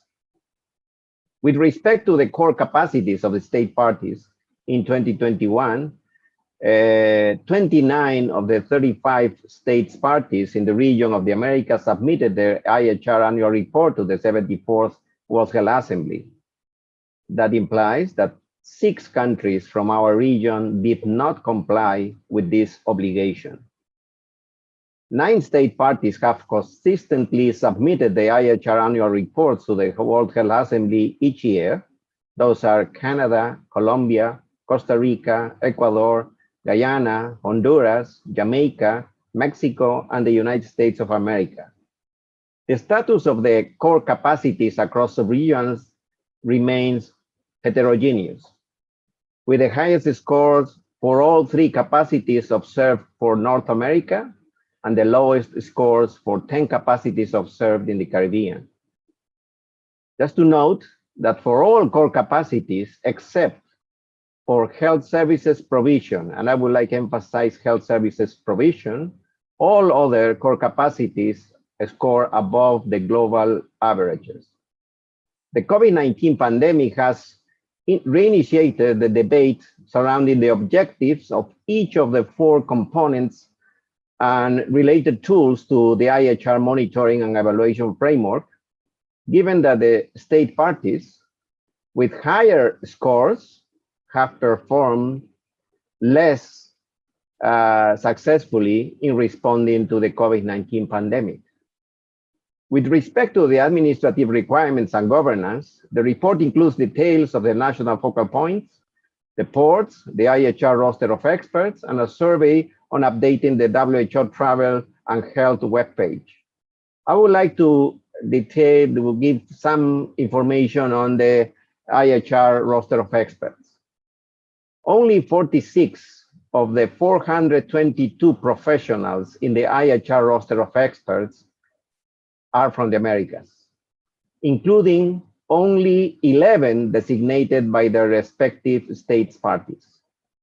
I would like to emphasize on the importance to comply with the Article 47 of the IHR and designate an expert from your countries that would participate at the IHR emergency committee when the country is affected by an event that may become a public health emergency of international concern. Regarding the future relevance and adequacy of IHR as a tool for global governance, The actions necessary to improve the situation are inherently related with the ongoing work of the member states group on strengthening WHO preparedness and response to health emergencies, but also on the decision that we'll be taking at the special session of the World Health Assembly. Since their entry into force in 2007, the IHR have been praised as foundation, and yet their full application and compliance has not been accomplished. The future relevance and shape of the regulations are in the hands of the member states, as they were always, to which IHR belong. The Executive Committee is invited to take note of this report and provide any comments it deems pertinent. Thank you, President. Dr. Ugarte, for those comments.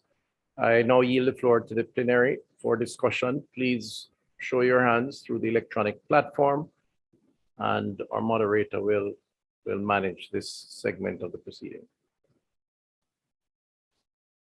Thank you very much, Mr. President. We will take note of the requests for the floor on this agenda item. We recognize Honduras, followed by the United States.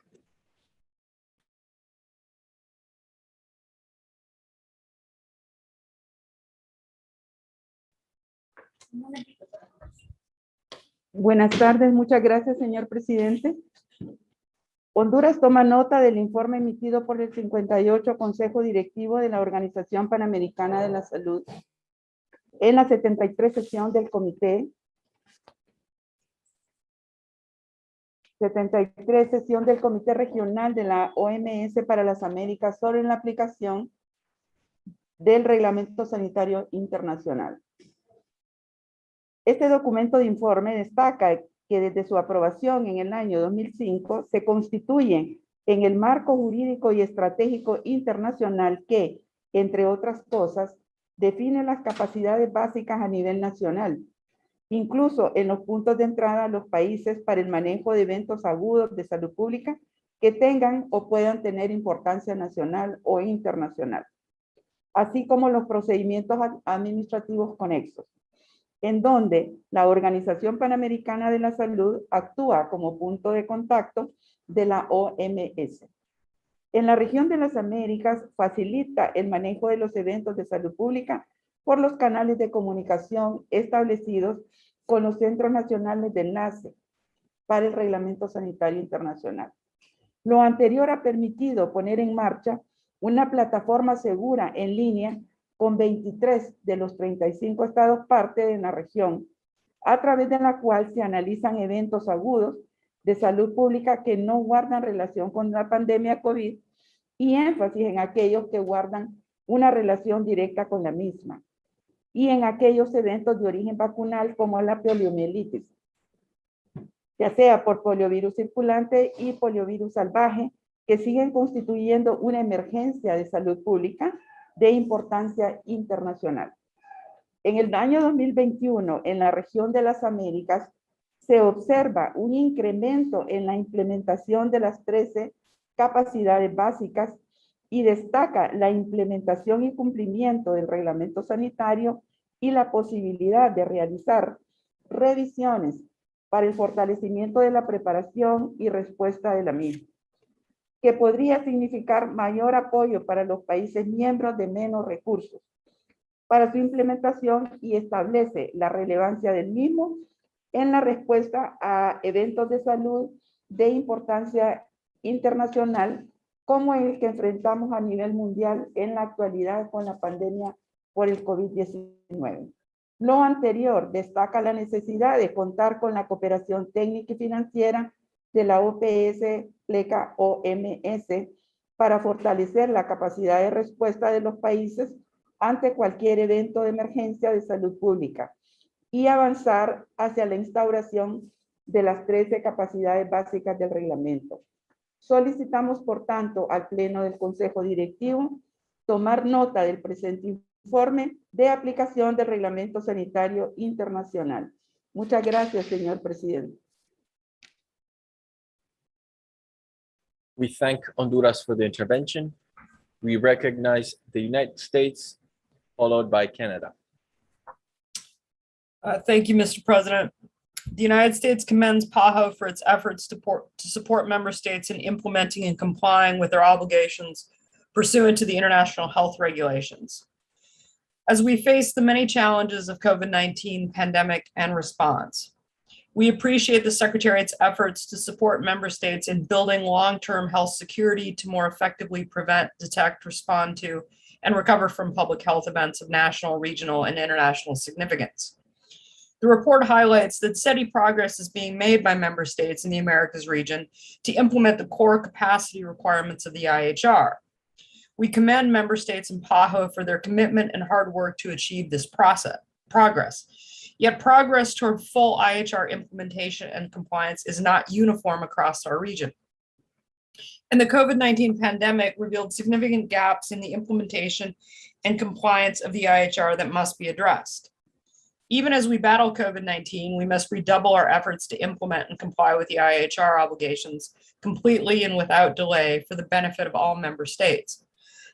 This includes increased use of interaction and after-action reviews to learn from current outbreaks, simulation exercises, peer-to-peer joint external evaluations to collaborate with other technical experts. And the United States is also in discussions with other member states about the benefits of a member state-led universal review mechanism and would be interested in exchanging views with other PAHO member states.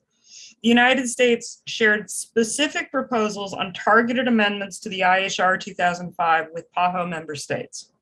We have carefully considered the existing legal mechanisms and how they can be employed to address areas where WHO needs to be strengthened.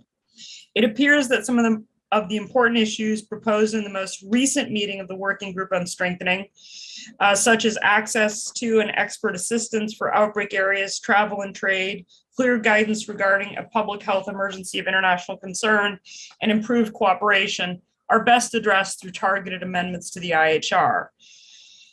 We can amend the IHR in a targeted manner that does not require opening up a negotiation, and so this is not an either-or scenario. We can also do this in a shorter time frame than is now provided in the IHR. Member states may address the issues in the text of the IHR to strengthen the critical framework and consider the benefits of a new instrument to address those aspects of pandemic preparedness and response that are beyond the scope of the IHR or other existing legal mechanisms. If we are asked to propose negotiating a wholly new instrument on one of the most complex and challenging issues we face today, we are certainly able to work together to make targeted amendments to the IHR. We propose that the focus be on the substance of these important issues and building a bottom-up member state consensus on priority solutions to the problems identified. The political will and resolve demonstrated to fight this pandemic must be harnessed to focus on greater cooperation among member states and with PAHO to achieve full IHR implementation. Thank you. We thank the United States for their intervention. We yield the floor to Canada, followed by Brazil. Thank you, Mr. Moderator, and good afternoon to all. Canada would like to thank the Secretariat for this report highlighting the progress towards the implementation of the IHR, as well as the challenges faced in the region. We continue to recognize the critical role that PAHO plays in responding to regional health challenges and emergencies, including COVID-19, and considers the continuity of PAHO's operations to be essential, particularly during this challenging time. Canada continues to support the sharing of timely, accurate, and sufficiently detailed public health information related to the COVID-19 pandemic and other health events from member states to PAHO WHO and between member states in accordance to the IHR. As such, we would like to commend PAHO and member states for their efforts to respond to the pandemic, including the sharing of information, epidemiological alerts, and updates. We recognize the challenges facing many countries in meeting their core capacity requirements and implementing the IHR, and fully support collaborative approaches to strengthen global health security in the region and globally. In this regard, Canada acknowledges that the processes and initiatives taking place at the global level will inform the future application and implementation of and compliance with the IHR. As we work together to consider what improvements to make and start to implement our vision for the future, it is critical that the system we built is coordinated, cohesive, and efficient, and that our actions do not unintentionally result in further fragmentation. New structures must be well thought out and aligned with existing mechanisms, in particular the IHR. Thank you very much. We thank Canada for the intervention. We recognize Brazil, followed by Peru. Obrigada, senhor presidente. O Brasil agradece à OPAS pela apresentação do relatório sobre a implementação do Regulamento Sanitário Internacional na região das Américas. Historicamente, nossa região tem tido papel engajado nas discussões sobre o tema. Nesse sentido, a construção de mecanismos e dinâmicas de aperfeiçoamento e implementação efetiva desse acordo internacional tem permeado os debates deste Conselho Diretor. A pandemia de Covid-19 demonstrou a importância de se contar com estrutura sólida de vigilância e saúde e a importância de se implementar as recomendações do RSI. O Brasil tem buscado não apenas manter suas capacidades básicas nacionais, mas também fortalecê-las. Sob a coordenação do Ponto Focal Nacional para o Regulamento Sanitário Internacional, o Brasil está expandindo sua rede nacional de vigilância, alerta e resposta a emergências em saúde pública, adicionando 74 novos centros aos 55 já existentes, dos quais 13 novos em fronteiras. O projeto prevê um investimento de aproximadamente 1,5 bilhão de reais na ampliação de nossa capacidade de detecção e resposta, e propiciar novos espaços de diálogo e cooperação com os países vizinhos na área da saúde. Internacionalmente, o Brasil tomou nota das recomendações do painel independente sobre prontidão e resposta a pandemias, do Comitê Independente de Supervisão e Assessoramento do Programa de Emergência da OMS e do Comitê de Revisão do Regulamento Sanitário Internacional. Como já foi apontado em revisões anteriores do escopo do RSI, o cumprimento efetivo deste regulamento é condição primordial para uma resposta adequada às emergências de saúde pública nacionais e internacionais. Para nós, o componente basilar de qualquer discussão a respeito da melhora na resposta à emergência de saúde passa pela promoção ao acesso universal à saúde e pelo fortalecimento dos sistemas nacionais de saúde. Defendemos o aprimoramento do RSI com o fortalecimento da implementação das capacidades básicas de prontidão e resposta a emergências em saúde pública e por meio de capacitações que promovam mecanismos avançados de verificação, avaliação de risco, alerta e vigilância de agravos em saúde. Temas como alerta precoce, vigilância, cadeias de suprimento e saúde digital também devem ser prioritários nas discussões sobre o fortalecimento de respostas às emergências de saúde. O Brasil acredita que o RSI é uma conquista importante que deve ser defendida, mas entende que há espaço para aprimorar e fortalecer o mecanismo com reformas pontuais, que busquem, por exemplo, aumentar a transparência do Comitê de Emergências do RSI e introduzir alerta intermediário para casos de emergência de saúde internacionais. O Brasil segue sempre alerta ao diálogo e cooperação no objetivo comum de garantir a promoção e proteção da saúde na nossa região. Nesse sentido, mantemos canais estreitos com nossos vizinhos em um movimento de apoio mútuo e defesa do bem-estar das nossas populações, especialmente aquelas em zonas fronteiriças. Muito obrigada. We thank Brazil for the intervention. We recognize Peru, followed by Colombia. Muchas gracias, señor moderador.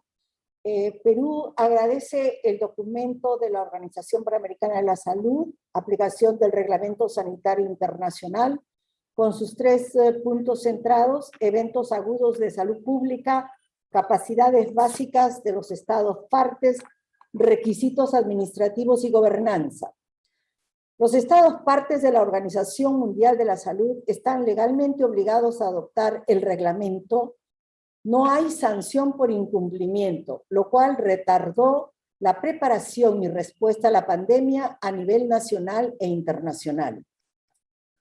Se debe de considerar que el seguimiento de las medidas del Reglamento Sanitario Internacional debe pasar de la flexibilidad a instituirse en una exigencia, como un paso importante hacia una mayor transparencia y responsabilidad de la evaluación de las capacidades básicas del reglamento. Sin embargo, sin una financiación sustancial para apoyar la realización de las capacidades básicas, es probable que muchos países como el Perú sigan luchando por fortalecer las capacidades nacionales. El reglamento no otorga a la Organización Mundial de la Salud el poder adecuado para imponer sanciones, intervenir o responsabilizar a los Estados partes por infracciones o incumplimiento, lo que significa que la OMS no posee la autoridad necesaria para ejecutar efectivamente este acuerdo.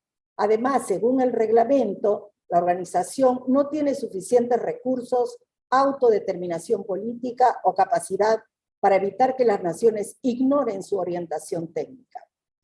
Los planes de respuesta estratégicos y sostenidos para combatir la pandemia deben incorporar estrategias culturalmente competentes que aprovechen las diferentes prácticas culturales y fortalezcan la seguridad cultural. Es importante establecer e implementar mecanismos de detección, alerta y respuesta a emergencias de enfermedades infecciosas que puedan constituir un evento de salud pública de importancia internacional. Se hace necesario promover un liderazgo sólido a nivel de las máximas autoridades de los estados para coordinar y empoderarse de todos los aspectos de la respuesta a la pandemia de la COVID-19. Optar por un sistema de alertas intermedias ante la sospecha de emergencia de salud pública, a fin de permitir tomar acciones oportunas para una preparación más temprana y una mejor asignación de recursos. En el marco de seguimiento y monitoreo del reglamento, establecer mecanismos de mejora a las autoevaluaciones y la obligatoriedad para las evaluaciones externas supervisadas será un paso importante hacia una mayor transparencia. Muchas gracias. We thank Peru for the intervention. We recognize Colombia, followed by Cuba. Gracias, señor moderador y señor presidente. Queremos agradecer a la Secretaría por el documento presentado sobre la aplicación del Reglamento Sanitario Internacional, que es uno de los instrumentos más importantes en nuestros países, teniendo en cuenta su carácter vinculante.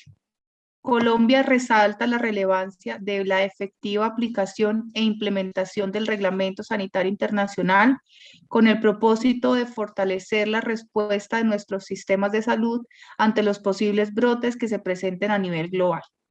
Por esto, resulta fundamental examinar periódicamente la legislación nacional vigente y velar por que existan los debidos marcos jurídicos para la efectiva aplicación del RSI y a que se dispongan de los recursos financieros suficientes para desarrollar las acciones necesarias para la aplicación del reglamento y el sostenimiento de las capacidades básicas para afrontar eventos de interés en salud pública.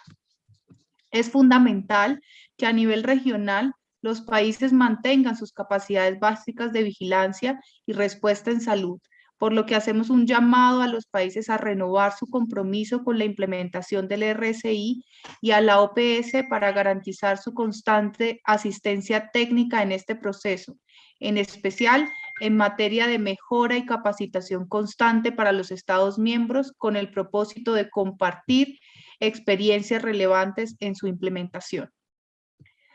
Nuestro país coincide con la necesidad de fortalecer el papel del Centro Nacional de Enlace para lograr su posicionamiento a todos los niveles y su rol en el cumplimiento del reglamento.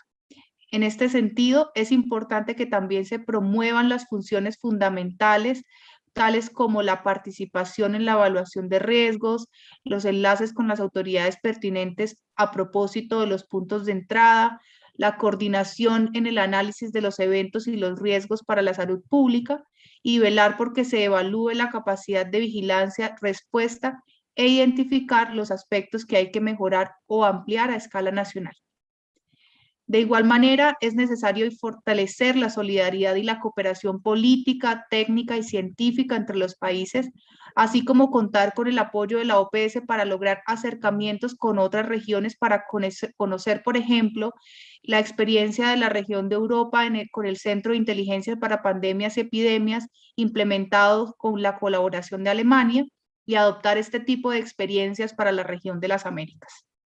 Por otra parte, queremos destacar la relevancia de las recomendaciones realizadas por el Comité del Reglamento Sanitario Internacional para que los países no soliciten el certificado de vacunación como un requisito de ingreso, teniendo en cuenta la importancia de apoyar los procesos de reactivación económica que se están adelantando en nuestros países, así como los retos y desafíos asociados con este tipo de iniciativas en materia de acceso e intercambio de información.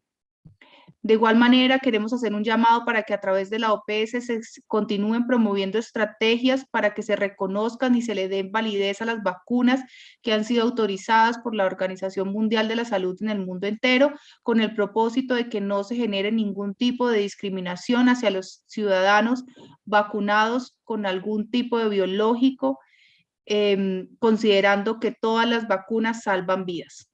Finalmente, resaltamos la importancia para los países de contar con el apoyo de la organización para reforzar las capacitaciones del talento humano encargado de la implementación del RSI, así como para acelerar todos los compromisos en la aplicación de este importante instrumento internacional.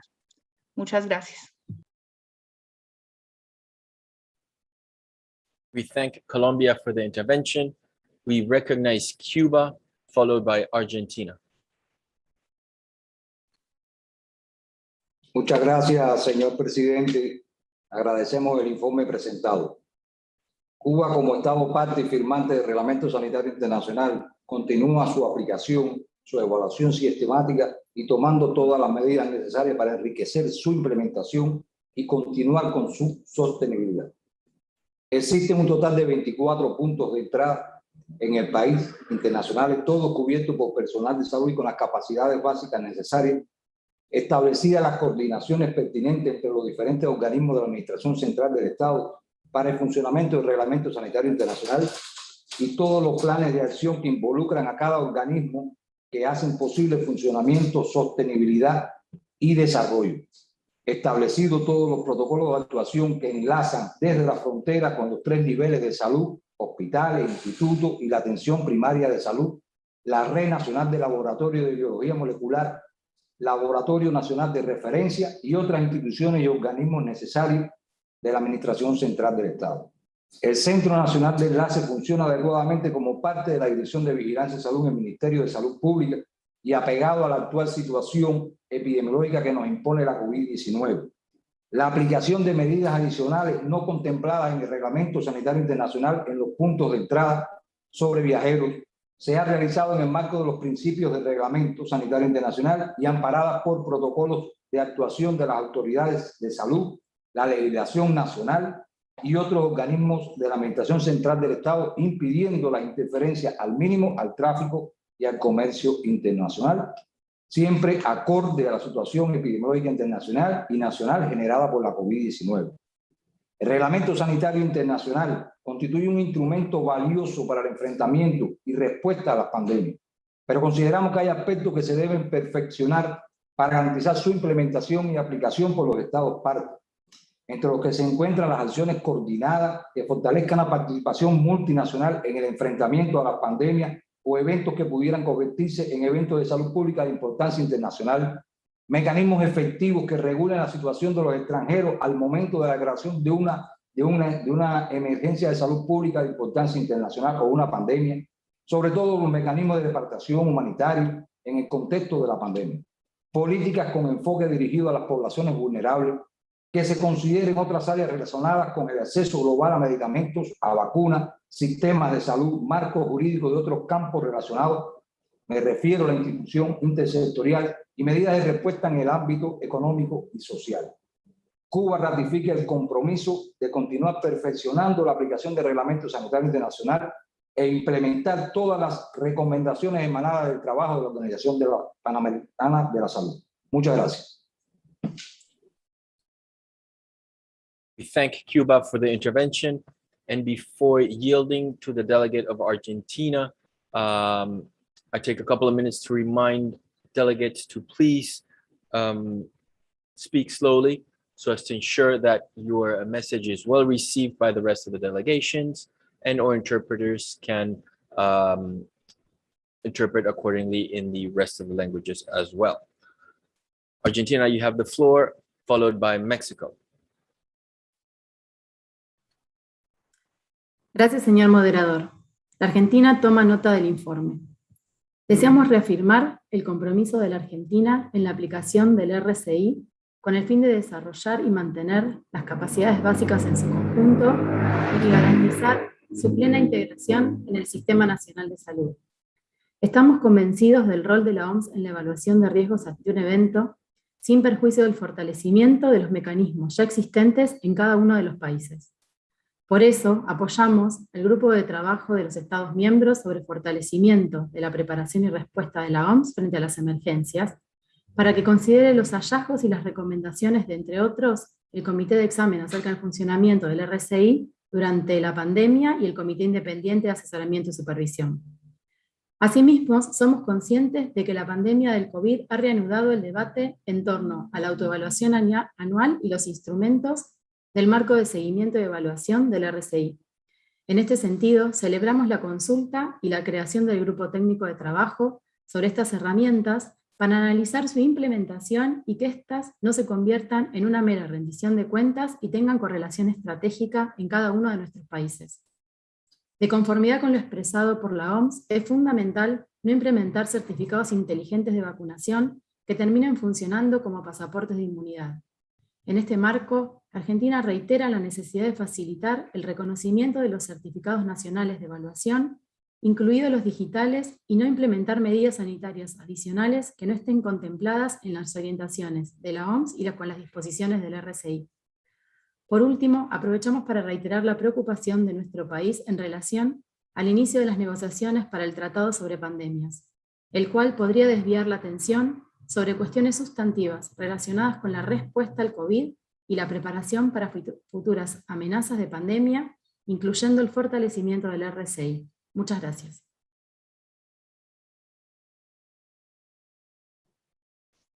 We thank Argentina for the intervention, and we recognize Mexico.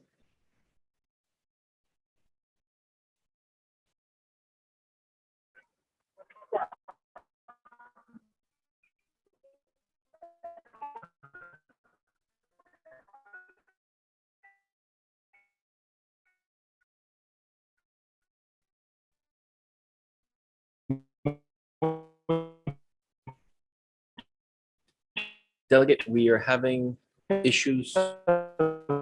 We're not receiving your intervention.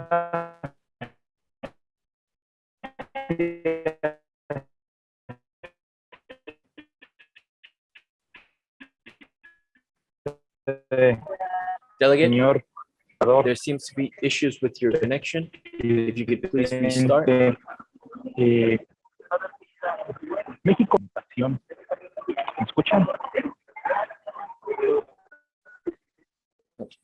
Apologies, Delegate. We're not receiving you well.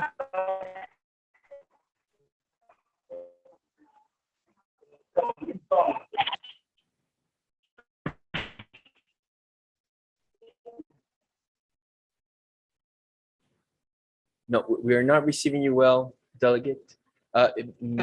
We would suggest maybe turning off your camera to ensuring that the bandwidth allows for you to make your intervention accordingly.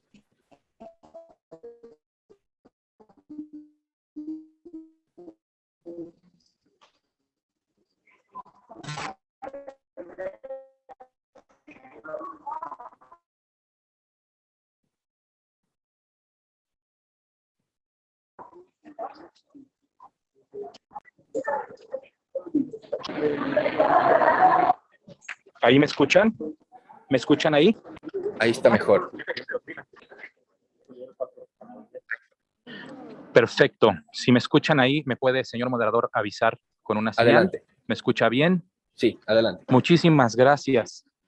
México reconoce que el informe presentado sobre la implementación del Reglamento Sanitario Internacional es un insumo que permite tener un panorama para las Américas en cuanto a las actividades realizadas por los países de esta región en el marco del Reglamento Sanitario Internacional.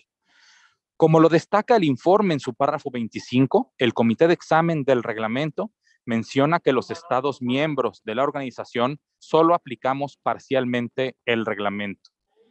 Esta aplicación parcial indica que es importante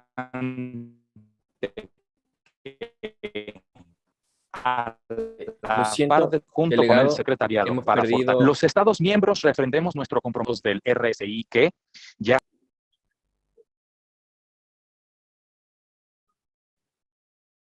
Delegado de México, hemos perdido ¿Sí? su audio nuevamente. Disculpen. ¿Ahí me escucha? Ahí volvemos a escuchar. Gracias. Me parece que me quedé en que de forma intencional o no, nosotros como Estados miembros estamos violentando el Reglamento Sanitario Internacional. En particular, nos preocupan aquellas medidas de muy bajo o nulo sustento científico que, sin contar con la evidencia correspondiente, han generado interferencias innecesarias con el tráfico y el comercio internacionales. Durante la pandemia actual, nuestro país ha hecho un esfuerzo importante por cumplir con las recomendaciones de la OMS, respetando el espíritu y alcance del reglamento. No hemos implementado restricciones innecesarias a los viajes y comercio internacionales, generando un tránsito libre de las personas en México, independiente de su nacionalidad y procedencia. A la par, la tendencia de la pandemia en nuestro país es similar a la de otros países que sí lo han hecho, lo que indica que en internacional es un pilar en materia de seguridad sanitaria y que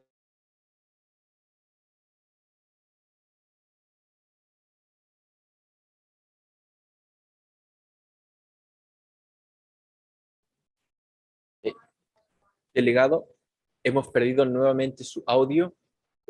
Tal vez pudiéramos sugerir que otro delegado de México hiciera la intervención y justamente reconocemos nuevamente a México. Sí, voy a retomar en donde se quedó el doctor Cortés para terminar el posicionamiento. Consideramos que el Reglamento Sanitario Internacional es un pilar en materia de seguridad sanitaria y que debemos empujar por su cumplimiento por parte de todos los Estados miembros. Refrendamos nuestro interés de continuar contribuyendo a través de los mecanismos de gobernanza, tanto de la OPS y la OMS, para fortalecer la rectoría del Reglamento Sanitario Internacional, así como en la generación y fortalecimiento de capacidades de los países, en especial con los países de la región de las Américas. Enviaremos el posicionamiento también por escrito. Gracias. Thank you, Mexico, for your intervention. We see no additional requests for the floor at this time. Mr. President. Okay, thank you very much for your respective contributions, and we apologize for that sound issue, the delegate from Mexico. We will try to accommodate as best as possible. At this time, we will proceed with Dr. Urgarte's comments on what has been said so far. Thank you, Mr. President. I would like to thank Honduras, the US, Canada, Brazil, Peru, Colombia, Cuba, Argentina, Mexico for their comments. We have been, as I mentioned previously, we have been organizing virtual meetings, information meetings, and IHR came almost in all meetings as a key factor. the member states have been very clear in several aspects, particularly on the responsibility of the countries and the mandates that they provided to the Secretariat for the application and implementation of the international health regulations. And as I mentioned previously, there is a very important task for all our member states to fully comply with the international health regulations, and at the same time to review how it can be improved through the application of the existing articles, and also participated in discussions at the working group on preparedness and response of WHO, because many decisions will have a big implication on the implementation of the international health regulations. And many of the emergencies that we deal with are related with the implementation of the IHR, but also on several other aspects that the member states have mentioned, including transparency, including sharing of information, including application of all the articles that are related with health emergencies, and also new other aspects that are not considered currently in the international health regulations that may be needed to be also looked at. Thank you, Mr. President. Thank you very much. And I will now ask Madam Director for her comments. President, I want to take this opportunity to thank member states who have over the years improved on their core capacities. The application and implementation of the international health regulations are really very important with regards to global health security. And we've noted the improvements over years. Certainly there are some areas in the Caribbean where some of those core capacities are just not met. And that was one of the issues with the implementation of the IHR. It's that we had no way for some of those core capacities, no way of helping countries to improve them. And so that's one of the things that we need to think about. Also, how do we finance and resource and assist some member states in reaching their core capacities?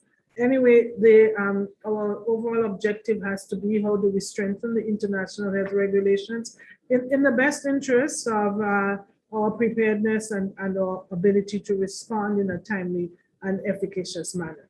And as we mentioned this morning, within the context of the working groups, we exhort our member states to become active and to ensure that they are very well informed as they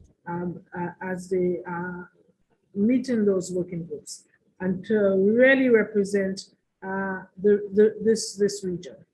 Thank you very much.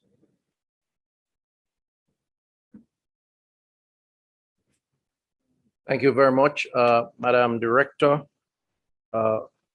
I would like, therefore, having heard the comments, to inform the Council that the discussion will be reflected in the final report. Thank you very much. Okay, so we are going to now revisit items 4.7. So the Council will consider PR1 Revision 1, which is, of course, reinvigorating immunization as a public good for universal health. I would like to invite Canada, who I understand chaired the informal consultation, to report briefly on the negotiations. Can we invite the delegates from Canada to speak now, please? Thank you very much, Mr. President. As you point out, I've had the honor to chair this informal discussions through the working group that was stood up yesterday afternoon and this morning. I think we went over something like 4 hours of negotiations to finalize the draft that has been circulated. That's available on the, from what I understand, on the website for this very important resolution.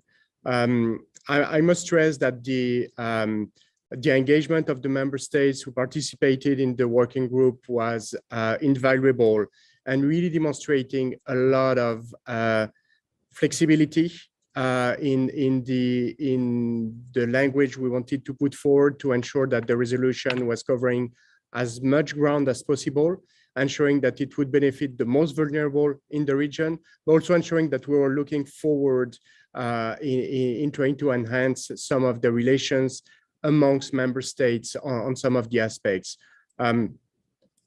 So you will see that we tabled, we have this draft resolution here that is the fruit of this this work that has been really done in the spirit of consensus and solidarity across the region. And I hope that the committee will be supporting the resolution as it's been drafted here. Thank you, Mr. President. Thank you very much for that, for your work, first of all, for chairing this informal committee. I do take note that it has, you know, a lot of time was spent, and thanks to members who participated in order to achieve consensus around this issue. I think this is worthy of note.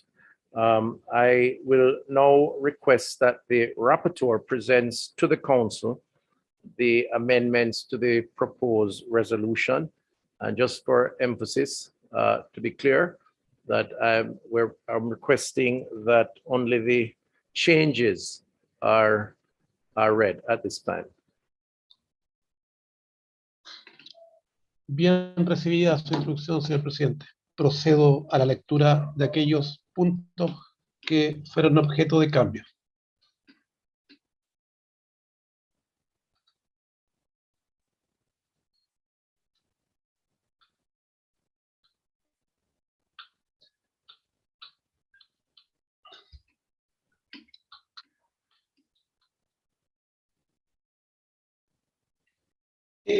OP número 2, instar a los Estados miembros, según su contexto y prioridades nacionales, a que, dos puntos.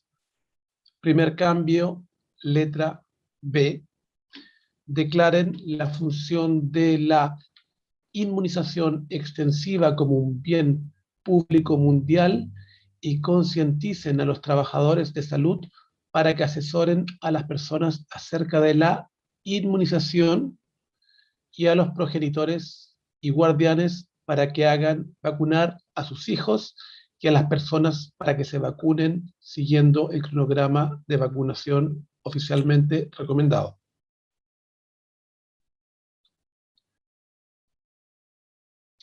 Letra E. Este punto se adiciona a la resolución, es completamente nuevo.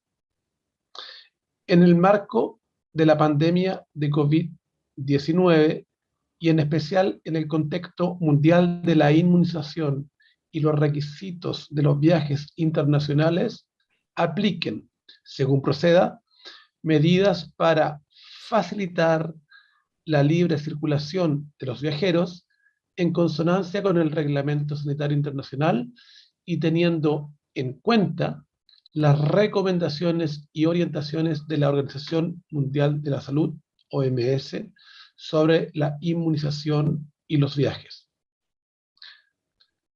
OP3. Letra A. Preste cooperación, solicitar a la directora a que, letra A, preste cooperación técnica y promueva la colaboración entre todos los niveles de la organización y los Estados miembros, de manera de apoyar las iniciativas de revitalización de la inmunización para aumentar la inmunización regional y facilitar el logro de los objetivos de desarrollo sostenible y promueva el reconocimiento, la aceptación y el uso de vacunas seguras, efectivas y de calidad, de acuerdo con las normas internacionales recomendadas por la Organización Mundial de la Salud para la producción, el control y la fiscalización de estas tecnologías esenciales. Letra B. Promueva el reconocimiento y la aceptación de las vacunas seguras y efectivas autorizadas por las autoridades regulatorias listadas por la OMS y las autoridades regulatorias nacionales de referencia de la OPS y o los procedimientos de listado de uso de emergencia o precalificación de la OMS para apoyar la implementación de los planes nacionales de vacunación en la región y sus procesos asociados según corresponda de acuerdo con las políticas nacionales. Letra E. Promueva la difusión de la información basada en la evidencia disponible sobre la inmunización y especialmente contra el SARS-CoV-2 y fomente su uso en la toma de decisiones de los Estados miembros, favoreciendo, según corresponda, el reconocimiento de los lineamientos de la OMS y la OPS sobre la inmunización. Letra F. Facilite, a petición de los Estados miembros, la coordinación de los procesos relacionados con la inmunización, según corresponda, incluso por medio del apoyo técnico para la implementación y verificación de certificados de vacunación digitales y o inteligentes y de acuerdo con las prioridades y políticas nacionales. Leído, señor presidente, las modificaciones incorporadas por las discusiones llevadas adelante. Cambio. Thank you very much. That was very efficiently delivered, and we certainly appreciate it. Okay. I am being told that there are more changes. Are you sure that you have completed the changes as announced? The rapporteur? I'm consulting, but could you just check while we consult? Hold a sec, but what others are there? Estoy chequeando.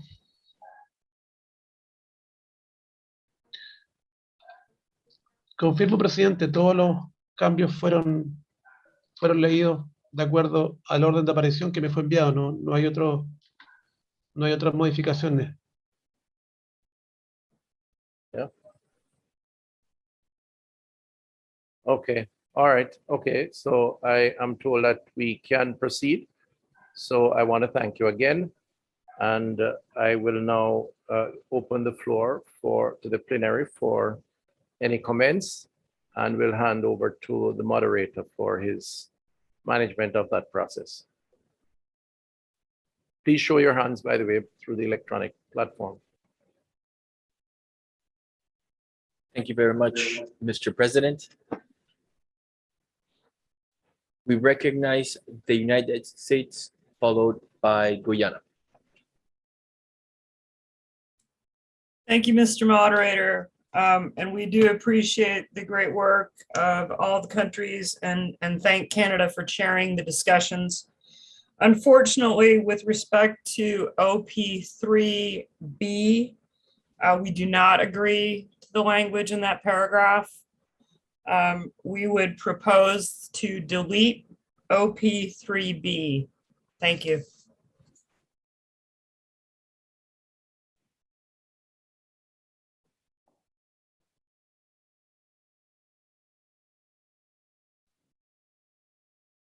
We thank the United States. We recognize Guyana, followed by Colombia.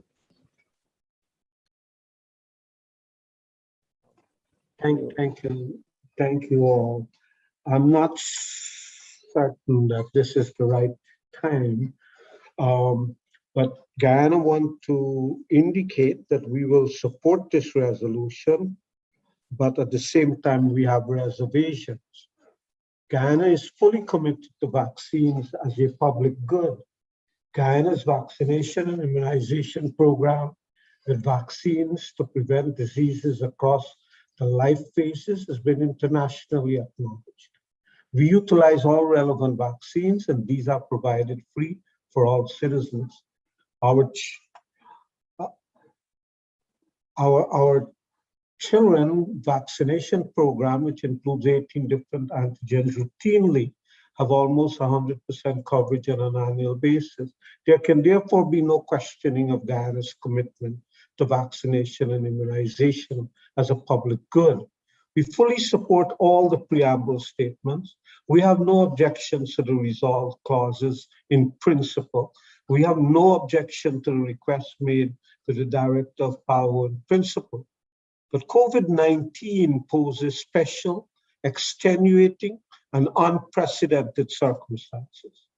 The inequitable access to COVID-19 vaccines, the inequitable access to these vaccines has forced countries to take actions to safeguard their citizens with vaccines such as Sputnik 5, which has not yet been included in the WHO list of approved vaccines. We believe that sufficient consideration is not given to these special, extenuating, and unprecedented circumstances, and to protect countries and citizens opting to take vaccines such as Sputnik 5. In the case of Cuba, which has largely utilized its own developed and manufactured vaccines, we believe they fall in the same categories as countries like Guyana that use Sputnik 5. The resolve issues and the clauses and the requests made of the director in this resolution potentially can have negative impact on countries which took well-intentioned action in the face of gross inequity in access to COVID-19 vaccines.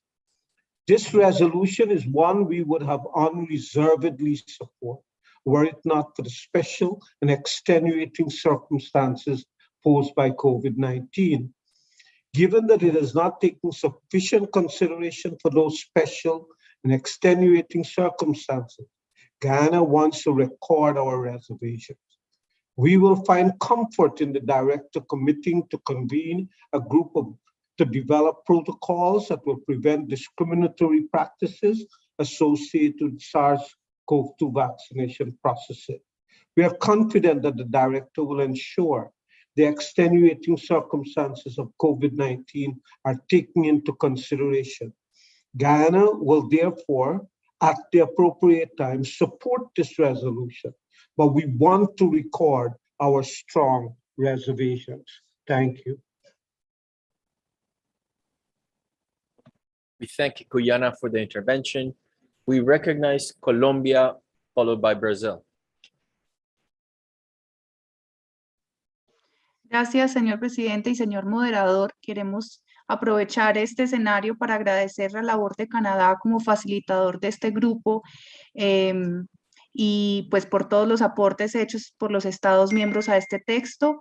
Desde Colombia consideramos fundamental mantener el párrafo 3b de la resolución, teniendo en cuenta que este párrafo ya había obtenido el apoyo de varios países, había sido revisado durante el grupo de negociación y cuenta con el apoyo de Colombia y otros países. En este sentido, queremos solicitar que este párrafo pueda mantenerse. Tal vez podríamos buscar un lenguaje que sea aceptable para la delegación de Estados Unidos, pero es muy importante que el párrafo se pueda mantener. Muchas gracias.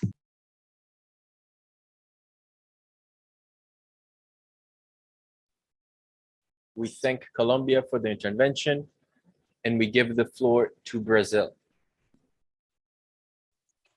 Obrigada, e não tenho muito a acrescentar ao que foi dito anteriormente pela delegação da Colômbia.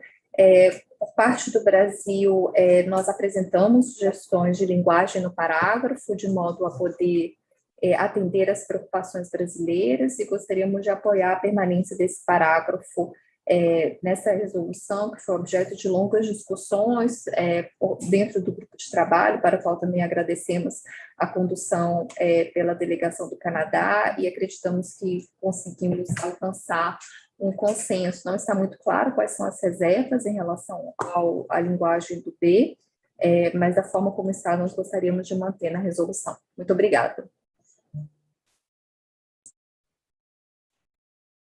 We thank Brazil for the intervention, and we recognize Mexico. Muchas gracias, señor moderador. Agradecemos primeramente a Canadá por haber presidido el grupo de trabajo en el que tomamos estas resoluciones y modificaciones al texto y apoyamos la resolución como se presentó, incluyendo el párrafo que nuestros colegas de los Estados Unidos sugieren modificar y también, eliminar. Pensando en apoyo a Colombia, en buscar un lenguaje que fuera útil para todas y todos. Muchas gracias. We thank Mexico for the intervention, and we see no additional requests for the floor at this time. We go back to you, Mr. President. Okay, thank you very much. Thanks to members who have commented on 4.7 and the adjusted language coming out of the informal working group. We do note a difference of opinion or view. Guyana, we thank for their intervention, but nevertheless, support of the proposed resolution, and that is noted. The real issue now is with the position taken by the United States, the US, and requesting that 3B be dropped entirely, and support for the said 3B by others, Colombia in particular, and Mexico. This, to my mind, is a fairly substantial difference, and it is our aim to achieve consensus as the best way forward. And therefore, I am recommending that we reconvene the committee, however, not as an informal committee, but a formalized committee, and that committee reviews the differences with the objective of coming to a final consensus around language so that we can proceed in a manner that is in keeping with the spirit and the intention of the resolution, the proposed resolution. Once that decision is taken, then it would mean we would suspend for the rest of the day, given that the only other two items are closing items, and accommodate a discussion in a formal way around the differences. I'm going to ask Ms. Saccarelli to just give some details on that. So I'm going to ask her to speak to it. Thank you, Mr. President. So the Secretariat can make arrangements for us to stay in this same meeting room. I believe this would be as soon as the session is suspended for the day.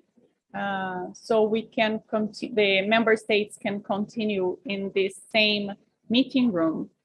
So further negotiations on the forum of the working group itself can take place, and hopefully an agreement can be reached. Having the final text today would allow us to circulate still tonight the final text of the resolution, and therefore take the item tomorrow morning.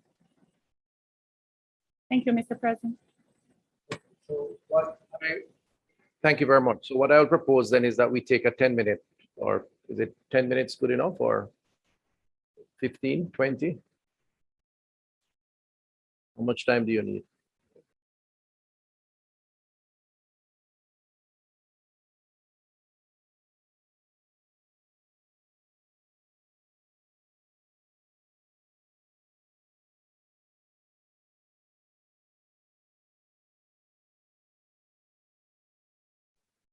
Okay, so to formalize the process, what we will do then is suspend for the day, and convene the working group at 4 p.m. It's now 3:44. So we will suspend the discussions for the day, and we thank all those who participated and the decisions that have been made. A lot of work, and we will convene the official work group to review the points of disagreement with the hope of achieving a consensus around language for 4.7. Thank you very much. As it relates to tomorrow, assuming that we can agree and circulate the new language, we should be in a position tomorrow morning to deal with this item first, and then we wrap up with the other two closing agenda items, and altogether conclude a successful 59th session of the Directing Council. That's the hope, and I'm sure that's what we will achieve. Thank you very much, and we will speak again at 4 p.m. Thank you.